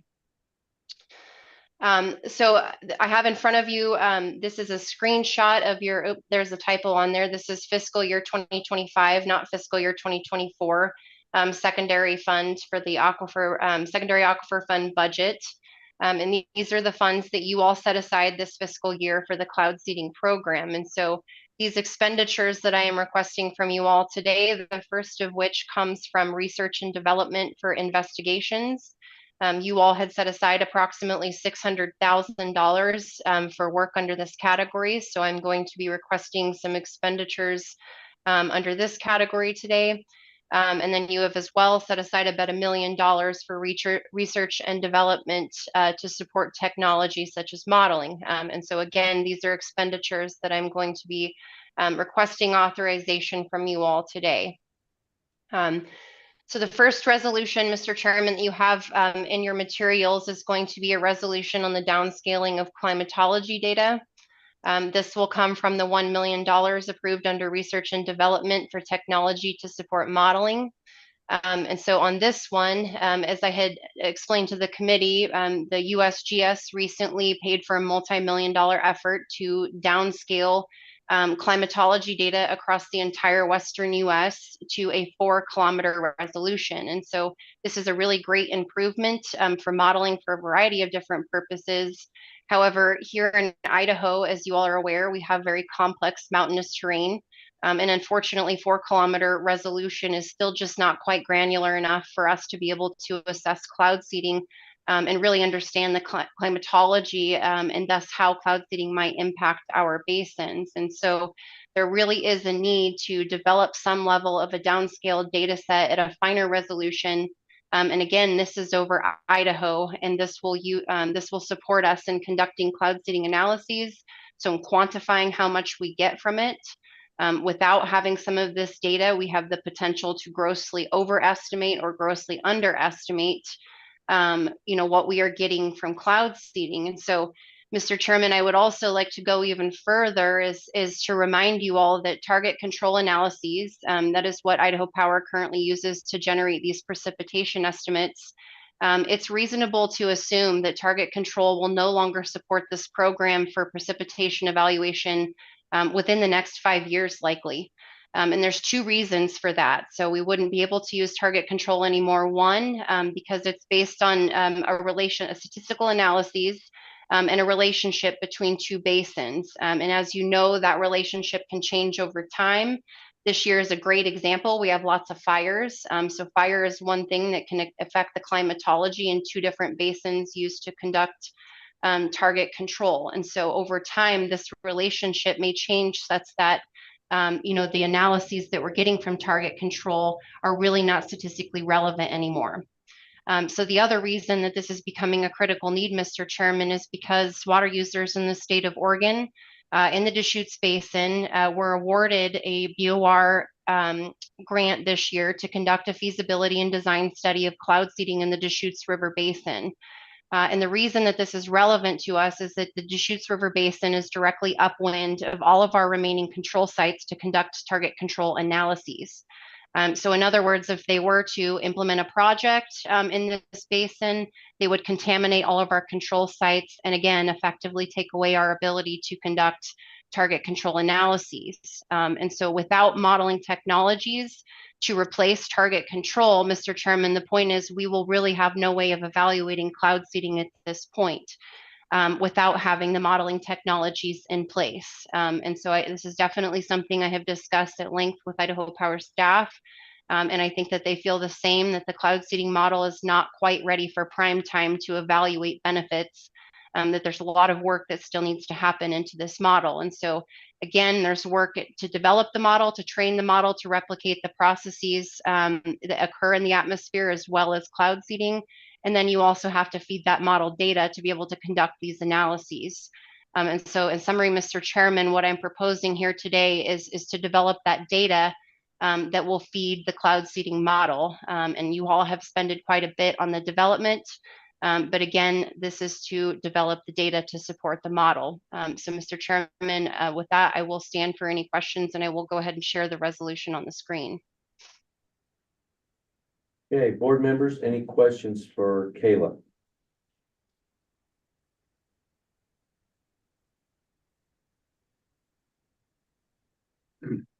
Al? Nothing. I do not. Okay, let's take a look at the resolution. Okay, Mr. Chairman, I have that up on the screen for you beginning at line 22. Again, this is now, and for your all, there is a minor typo in this, so these materials will have to be edited. it does now say, now therefore it be it resolved instead of further resolved on line 22, that the Water Resource Board authorizes expenditures not to exceed 910,000 from the secondary aquifer fund budget for technology to support the downscaling of a resolution of data sets. And Mr. Chairman, again, these are funds that you all had approved and set aside in your fiscal year 2025 budget. This resolution is asking you to authorize use of those funds. Okay, any questions on the resolution or the proposed funding? Mr. Gibbs, Chair of the committee, do you have any comments? The comment I would offer is that, we had a meeting on Monday afternoon, and that was our first committee meeting of the year, and it became obvious that we have much more to discuss and need to have a couple of board meetings of that committee between now and the November board meeting. I think there may be a need for this modeling effort. But I'm wondering if we need to approve these funds today, or if we could have additional meetings as a committee and table this motion till the November meeting. Okay. Mr. Chairman, if I may. Go ahead, Kayla. I would just like to add, and I probably didn't do a very good job of explaining this at the committee, but again, in talking about the timeline that we may lose target control evaluation, this is a project that NCAR has set aside staff for to get this work done. And if we don't commit to it, we may be pushed out another year and a half because there's other projects lined up for this staff. And so if we push the project timeline out, that's further timeline down the road from getting the cloud seeding model, up and running to be able to conduct analyses before we lose our ability to do target control. So I just want to keep that timeline in mind. That there is sort of a critical need to keep these running.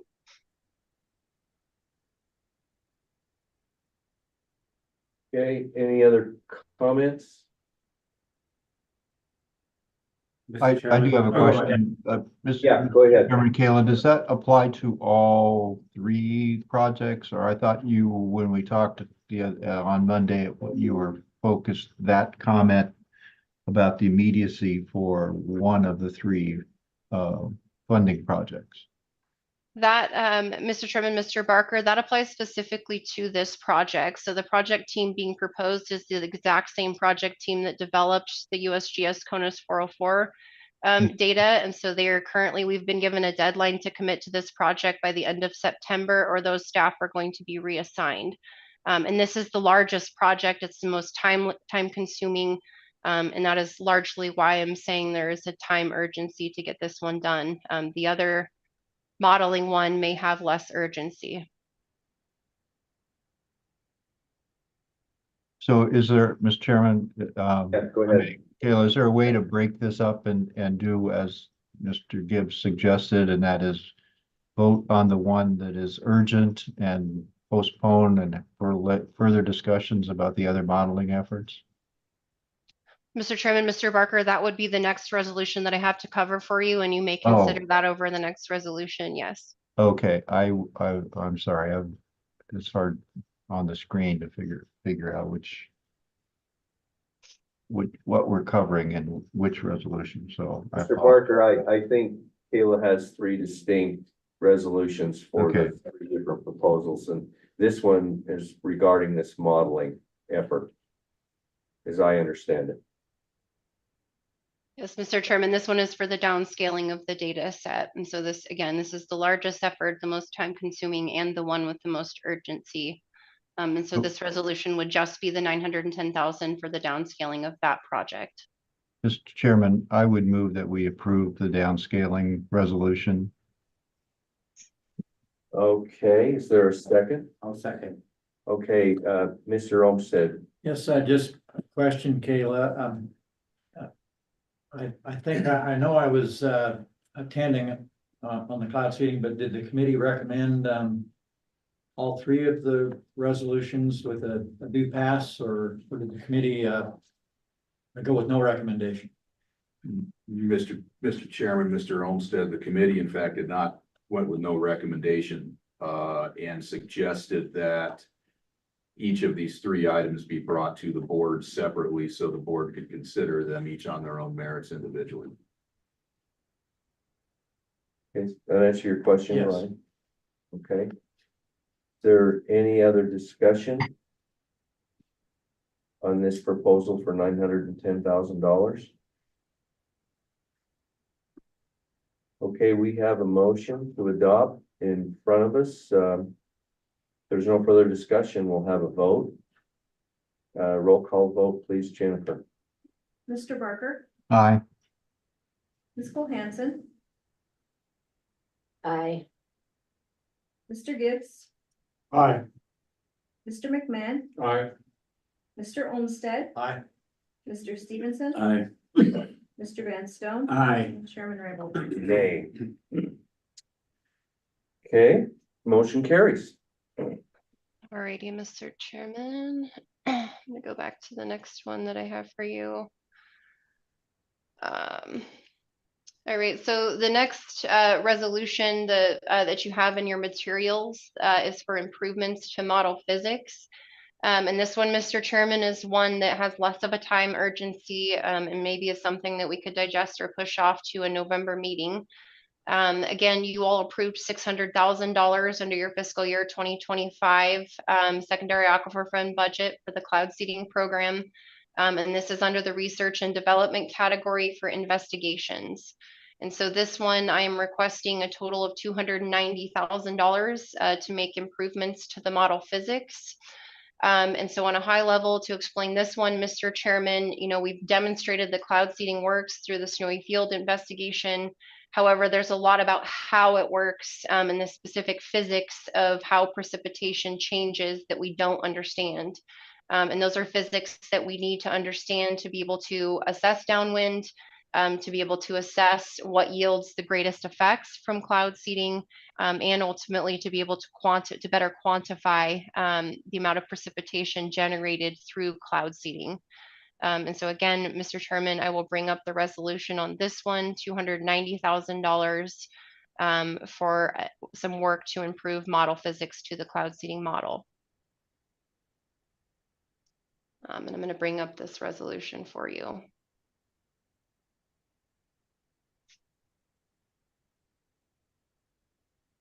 So beginning on line 22 of the resolution for funds for improvements to model physics. Now, therefore, it be it resolved. There was another typo adjusted to this one, just for your information. It no longer says further under line 22. Now, therefore, it be resolved that the Idaho Water Resource Board authorizes expenditures not to exceed $290,000. And again, this is for an investigation for the assessment of physical processes that lead to precipitation changes and yield the greatest seeding effects. So, Mr. Chairman, I would stand for any questions on this one. Okay, board members, any questions on this resolution? Mr. Chair. Yes. Kayla, does it make sense to hold off on this until the model has been, the previous resolution where the model has been kind of finer gradient before venturing into this type of analysis? Mr. Chairman, Ms. Cole-Hansen, I think what you're asking is should we get through that work before doing this? Is that correct? That's correct. Okay, yeah. So the previous effort that I had just explained was for the data set to feed the model. This work is to train the model to be able to conduct the analyses, so to actually do the work and to replicate the processes. So they're not really one contingent upon the other. The data is what feed the model, but we have to improve the model to be able to conduct the assessments. And so this is work to improve the model and or to train it to replicate these precipitation processes.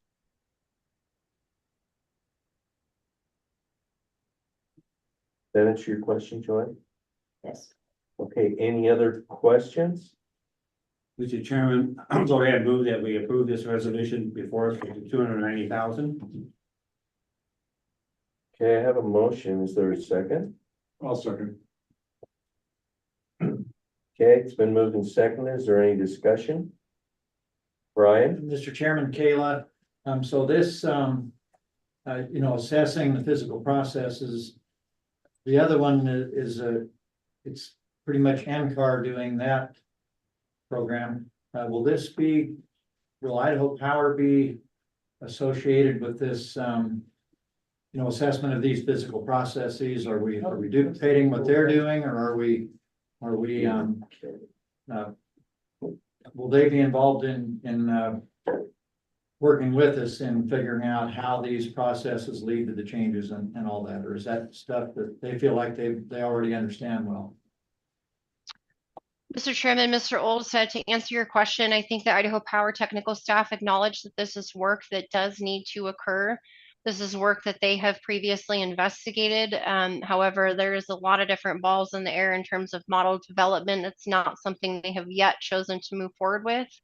Their focus is more on maintaining modeling for operations and their internal analyses, whereas ours is for using modeling to conduct assessments. And so really, we just have more of a near-term need to get this work done. It's not that it's not relevant to them or they don't have interest in doing it.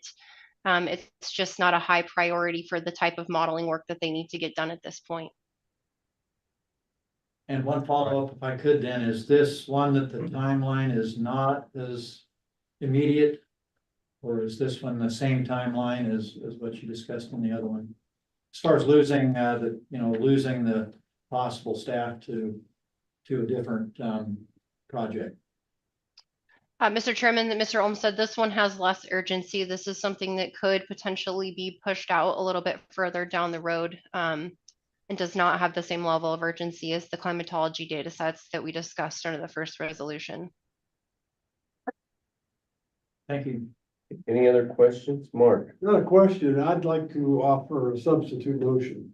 Okay, I would move that we hold this resolution until the November meeting. okay, is there a second to the substitute Second. motion? Okay, any discussion on the motion? There being none, all in favor, say aye. Aye. Any opposed? Motion carries. We will hold this resolution till the November meeting. Only question here, do you have to rescind the original motion if we got a second?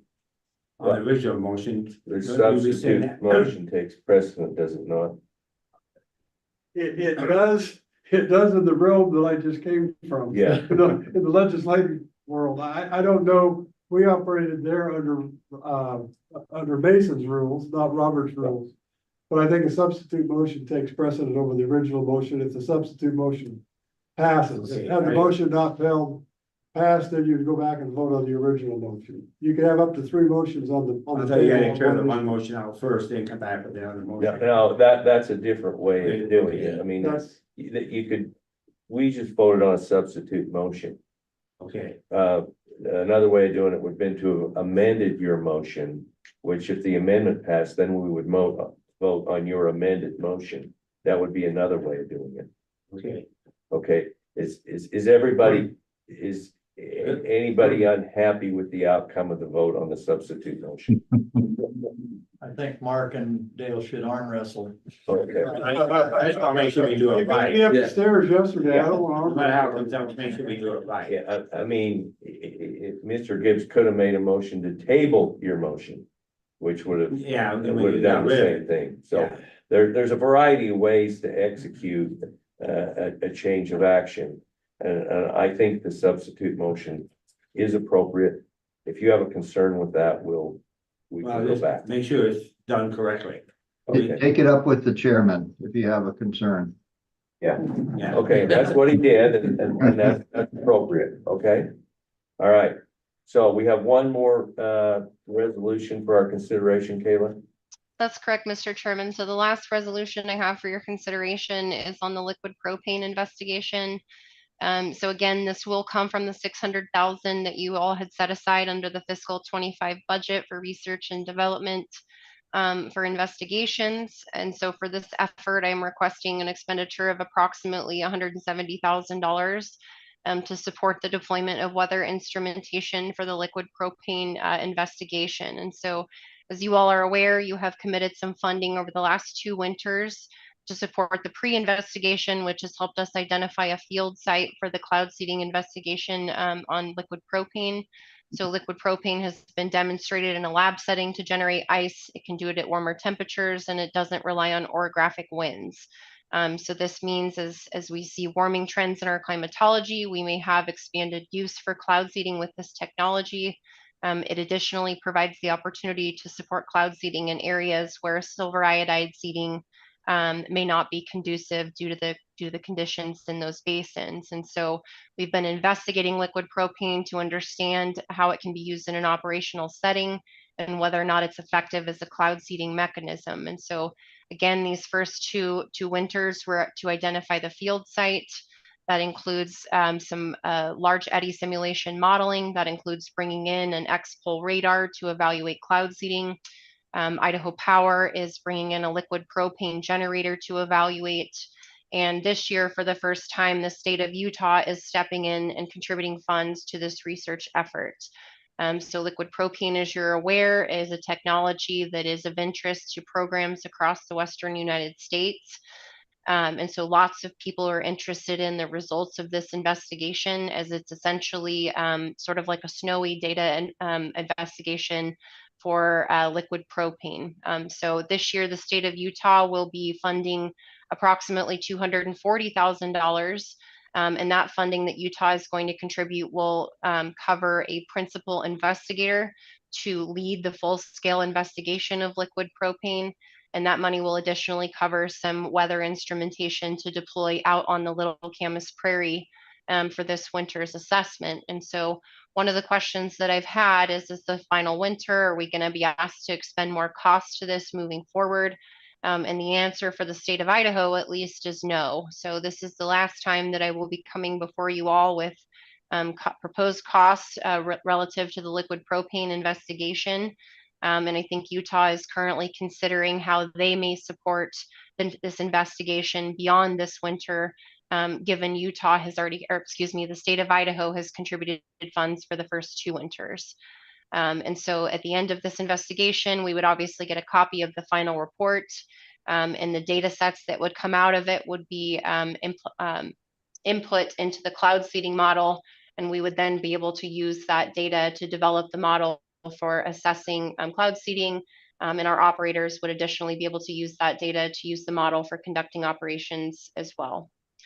So again, Mr. Chairman, $170,000 for the last winter for weather instrumentation to support liquid propane, and I will stand for any questions at this time. Okay, questions for Kayla? Okay, no questions. We have a resolution before us. Is there a motion? Mr. Chairman, I would move that we support the resolution on liquid propane investigation. Second. Okay. Moved and seconded. Any discussion on the motion? There being none, we'll proceed to vote. Jennifer, could we have a roll call vote, please? Mr. Barker, Aye. Cole-Hansen, Aye. Mr. Gibbs. Aye. Mr. McMahon. Aye. Mr. Olmstead. Aye. Mr. Stevenson. Aye. Mr. Van Stone. Aye. And Chairman Raybould. Aye, motion carries. Okay, Kayla, does that conclude your presentation? That does. Thank you very much, Mr. Chairman and members of the board. Appreciate your time.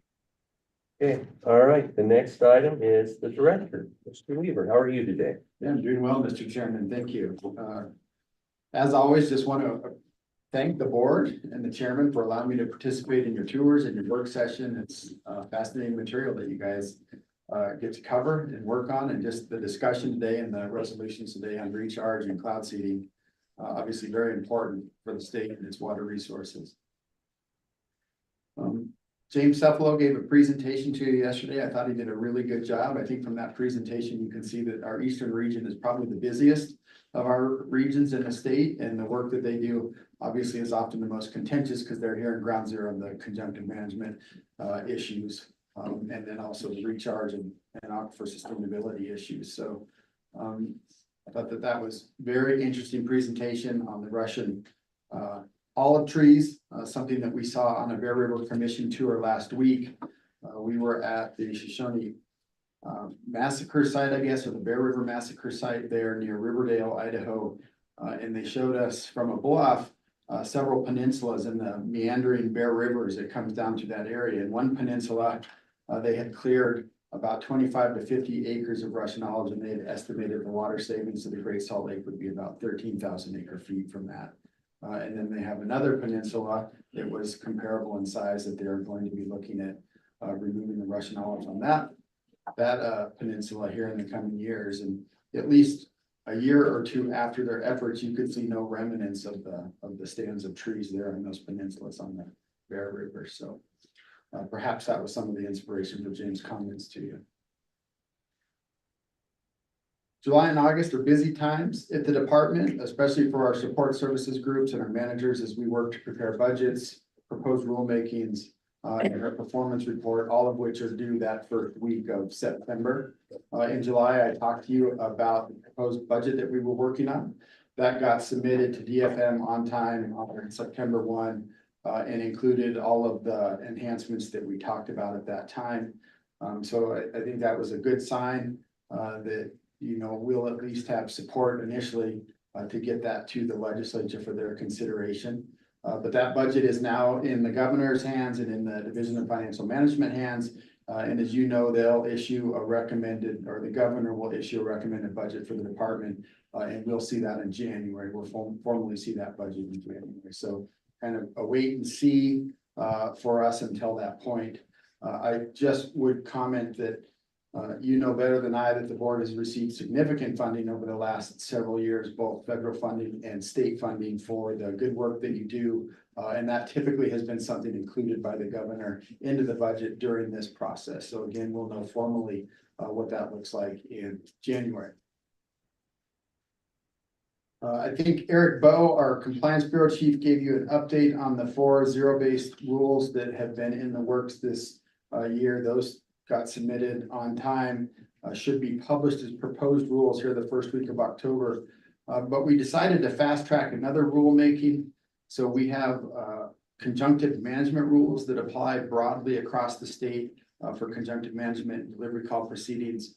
And there was some legislation enacted last session, Senate Bill 1341, that addressed the area of common groundwater supply. That's the administrative boundary for conjunctive management on the Eastern Snake Plain. And we decided to print an additional proposed rule that would modify our conjunctive management rules so that Rule 50 now reflects the legislative changes that took place and became effective on July 1. A short process. I'm not sure if we'll see comments between the proposed and pending rule, but I do think it's an efficient opportunity for us to just kind of get that taken care of and hopefully approved by the legislature at the next session.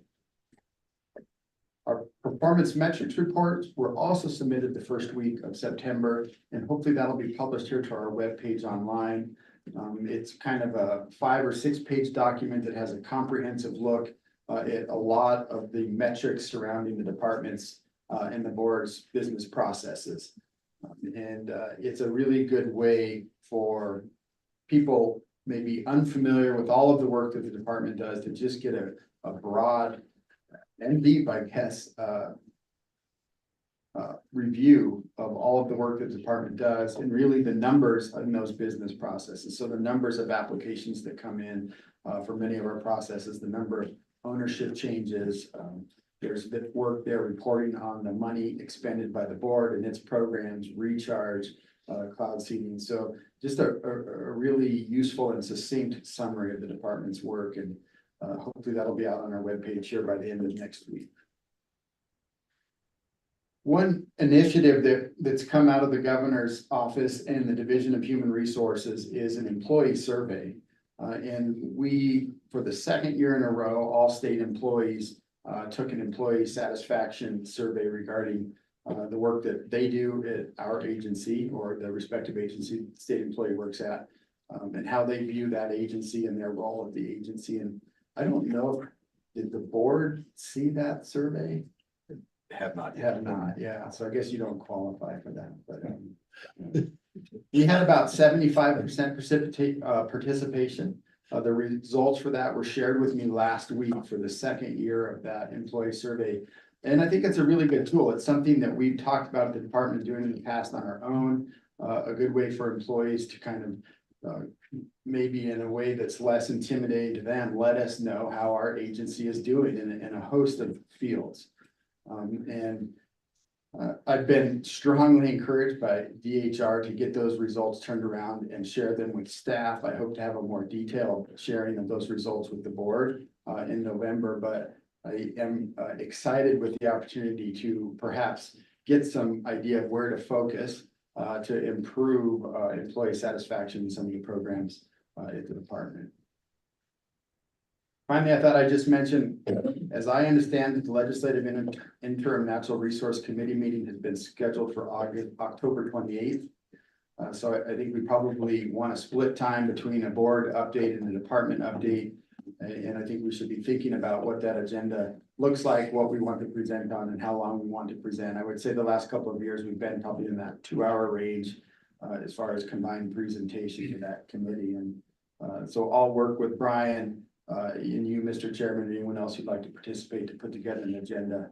And so we can start working on presentations to that group. Again, that's on October 28th. And with that, Mr. Chairman, I don't have any other comments for the board, but certainly would be happy to take any questions. Okay, board members, any questions for the director? Dean? One question, Mr. Chairman, Director Weaver. So you mentioned conjunctive management rules that would be broader. So what about the current conjunctive management rules? Do they only affect the ESPA, or where do they're not over the whole state also, or what's the idea there? Yeah, Mr. Chairman, Mr. Stevenson. We have currently conjunctive management rules that apply to the entire state. Within that conjunctive management rule set, there is Rule 50, which defines the area of common groundwater supply. And it defines it based to a boundary that you probably know from some of the previous discussions is no longer accurate. So that boundary got changed through legislation that was enacted during the last session. So right now we have a rule that's inconsistent with statute. Statute controls whenever there's an inconsistency between statute and rule. The statute is the controlling law, but this would just amend Rule 50 in our rules to be consistent with statute so that that confusion wouldn't exist. And an opportunity, I guess, to shave just a little bit from that rule. Okay. Thank you. That's okay. Anything else? Mr. Barker on Zoom. Nothing, Mr. Chairman. Okay, thank you. Okay, thank you. Appreciate you taking the time to come to this side of the state and attend our meetings. You're always a welcome addition. Mr. Patton, 2025 meeting options. Correct. In your work materials, Jennifer has outlined some potential meeting dates for 2025. And what we are asking is that you review those potential dates and provide your preferences back to her. And then those would be finalized at your November meeting. So then, staff, she can go out and start locking down venues and locations. Okay, I would suggest that maybe Jennifer could send out this proposal in a separate email that we could then respond to. Okay, we'd be happy to do that. Okay, that'd be great. Okay, board members, non-action items for discussion. Mr. Stevenson, do you have anything else? no, sir. Mr. Olmstead? No. Mr. Van Stone? No, I'm good. Mr. McMahon? Nothing here, sir. Mr. Gibbs? Nothing, thank you. Ms. Cole-Hansen? I'm gonna defer to Mr. Barker to talk about the Canadian treaty that we participated in. Okay, Mr. Barker, we saved the best for last. I was going to defer to the vice chair to talk about the Canadian treaty. But I guess since she outranks me, I'll carry on. First of all, before that, I noticed on the agenda for March, there was a discussion about going to see the New York Canal. I have talked to the Boise project about having you all come by in November when the work is being done. I think in March, the work will already be done and they're going to want to be out of there. So I don't know if you want to see work in progress. November field trip might be better than March, but so just let us know, and I can let the Boise Project know which meeting to prepare for. Okay, Mr. Patton has indicated we could probably do that in November without a problem, so let's maybe plan that way.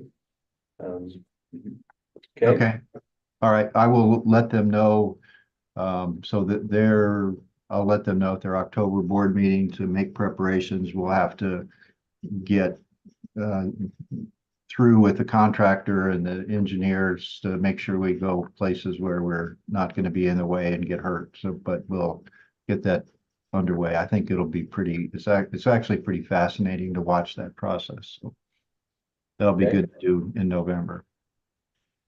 very good. Okay, so Columbia Treaty, and we got a really good explanation of what happened in the Columbia Treaty agreement in principle. And nothing has been inked, signed, or approved by Congress, which will have to happen. We got a good explanation from John Williams about the power side of it. And essentially, John can provide more clarity than I can on the power and money side, but essentially the agreement was it significantly reduces the amount of money and power that the United States sends north to Canada. The opposite end of the spectrum is that Canada also significantly reduces the amount of flood control space that they will make available to the United States.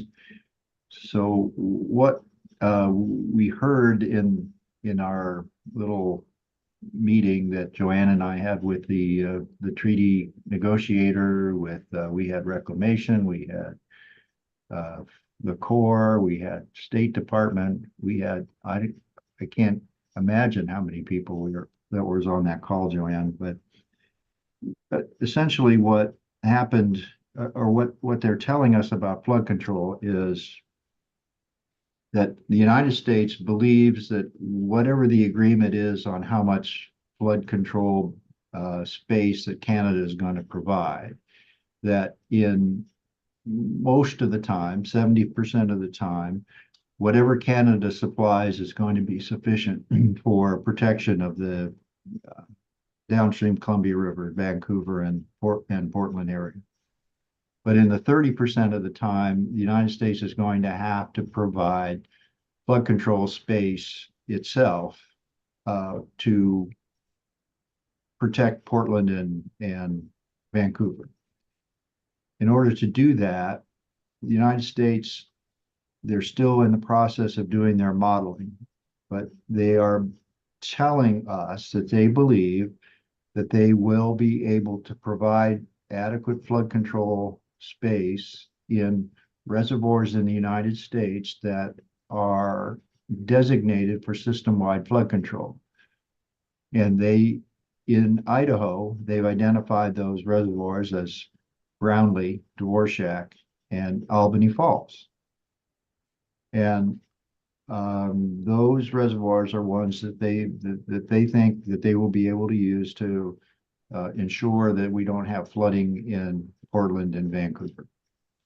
They told us that they do not believe that they will ever need to use any reservoirs above Brownlee in the state of Idaho for that purpose, that those reservoirs are not designated for system-wide flood control, and even the ones that are designated for flood control, like Lucky Peak, are only for localized flood control purposes.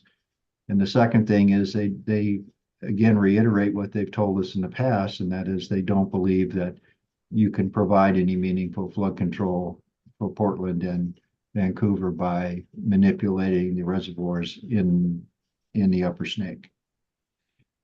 But that is all going to be, at least as I understand it, is all going to be implemented by the United States Reclamation and the Corps of Engineers. So it's not going to be specific in the treaty about how the United States provides that flood control benefit. So I think we need to have conversations with our congressional delegation, specifically Senator Risch is on the Foreign Affairs Committee and is going to be very much involved in review and approval and ratification of the treaty if it gets that far. So that's something that I know conversations are going to be had with the senators about from the Idaho perspective. The other piece of it, so the original treaty was for power and flood control, and there was a clamor to add a third element to the treaty, and that is what they were calling ecosystem function. The ecosystem function was never defined, and as far as I can tell, still not defined in the agreement in principle. But what we do understand the ecosystem elements of the agreement in principle to be are that Canada will continue to supply 1 million acre feet of flow augmentation water out of the Upper Columbia reservoirs every year.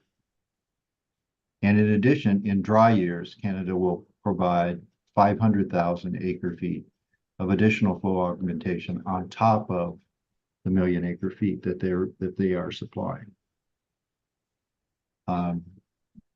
No idea, no real explanation, and maybe Joanne might correct me on this, but I didn't really get a good explanation as to whether or not they had any evaluation of what the benefits of that 1 million acre feet or the 1.5 million acre feet, 1.5 million acre feet of flow augmentation were going to do for the species travel through the Columbia system. They did not mention anything about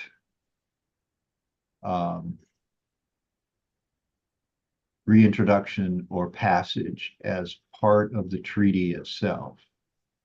But what they did say is that under this agreement in principle, the United States and Canada are going to convene a group of representatives of tribes in the United States and what they call First Nations in Canada. And this group, this committee, will be able to make recommendations to the United States and Canada over how the United States and Canada should change its operations in the Columbia system to benefit fish and wildlife and tribal needs. So exactly the scope of what the committee is entitled to review and evaluate is not defined in the treaty, at least as they explained it to us, and that it seems like the scope of what they're entitled to review and propose is going to be entirely up to the committee itself. It is not limited to transboundary water diversions or deliveries between Canada and the United States, and likely would include the ability of the tribal committee to make recommendations on operations and the Upper Snake, which would include things like passage, reintroduction, flow augmentation, water quality improvements, habitat improvements, etc. So the question that comes out of all of this in my mind is that if this is a treaty obligation, is it somehow elevated? Maybe saying what this is. If the tribe's recommendation to the federal and Canadian entities is a treaty obligation, does that mean that those tribal recommendations are somehow elevated above all other concerns under state and federal law? Because there is a hierarchy in the law that where treaties that the United States has entered into with international treaties with other nations actually have a hierarchy above statutes that are passed by Congress, and certainly above whatever state law there is. So that's an issue that needs to be discussed further with our congressional delegation. And it certainly has potential impact on the water board because we're supposed to provide guidance to the state agencies on what to do with unappropriated waters in the state of Idaho. I don't know, that's what I took away from the conversation with the treaty and the federal participants. If Joanne has anything else to add, please do.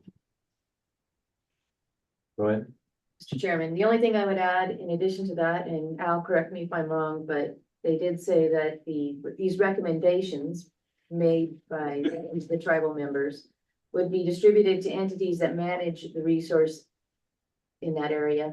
The U.S. must respond to recommendations within the Columbia Basin, but there's no requirement for a response from entities outside the Columbia Basin. That is what they said. That's right.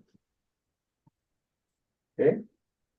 All right, appreciate What it. does respond mean is going to be subject to future litigation. How come you're smiling? That's what I want to know. I'd just like to keep lawyers employed, Mr. Yeah, I can tell it. By the way, on a side note, the potato chip consumption was not nearly significant with your absence in Pocatello, so we're counting on you to make up for it. Yeah, I'm sorry for not being there, and I wish I really had been able to see the tour of American Falls Spillway. I would have liked to see that. We win the game. But I will say that my engagement last night didn't get over until about 8:30, so it would have been a late drive over. So I appreciate the opportunity to appear by Zoom. How did the engagement turn out? Did we win? We engaged the enemy and defeated them. Yes. Okay, you did well. Okay. Thanks, Al. Thanks, Joanne. Appreciate you taking on the responsibility to monitor that treaty negotiation. Okay. I think we're about there. Next meeting, Mr. Patton. Your next meeting is scheduled for November 21st and 22nd in Boise. And it sounds like we will have a field trip to see the construction at the New York Canal. Okay.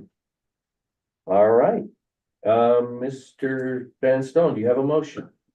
I move that we adjourn. Okay, is there a second? Been seconded, all in favor, say aye. Aye. Any opposed, motion carries, meeting adjourned. Thank you, one and all. Thank you. Okay.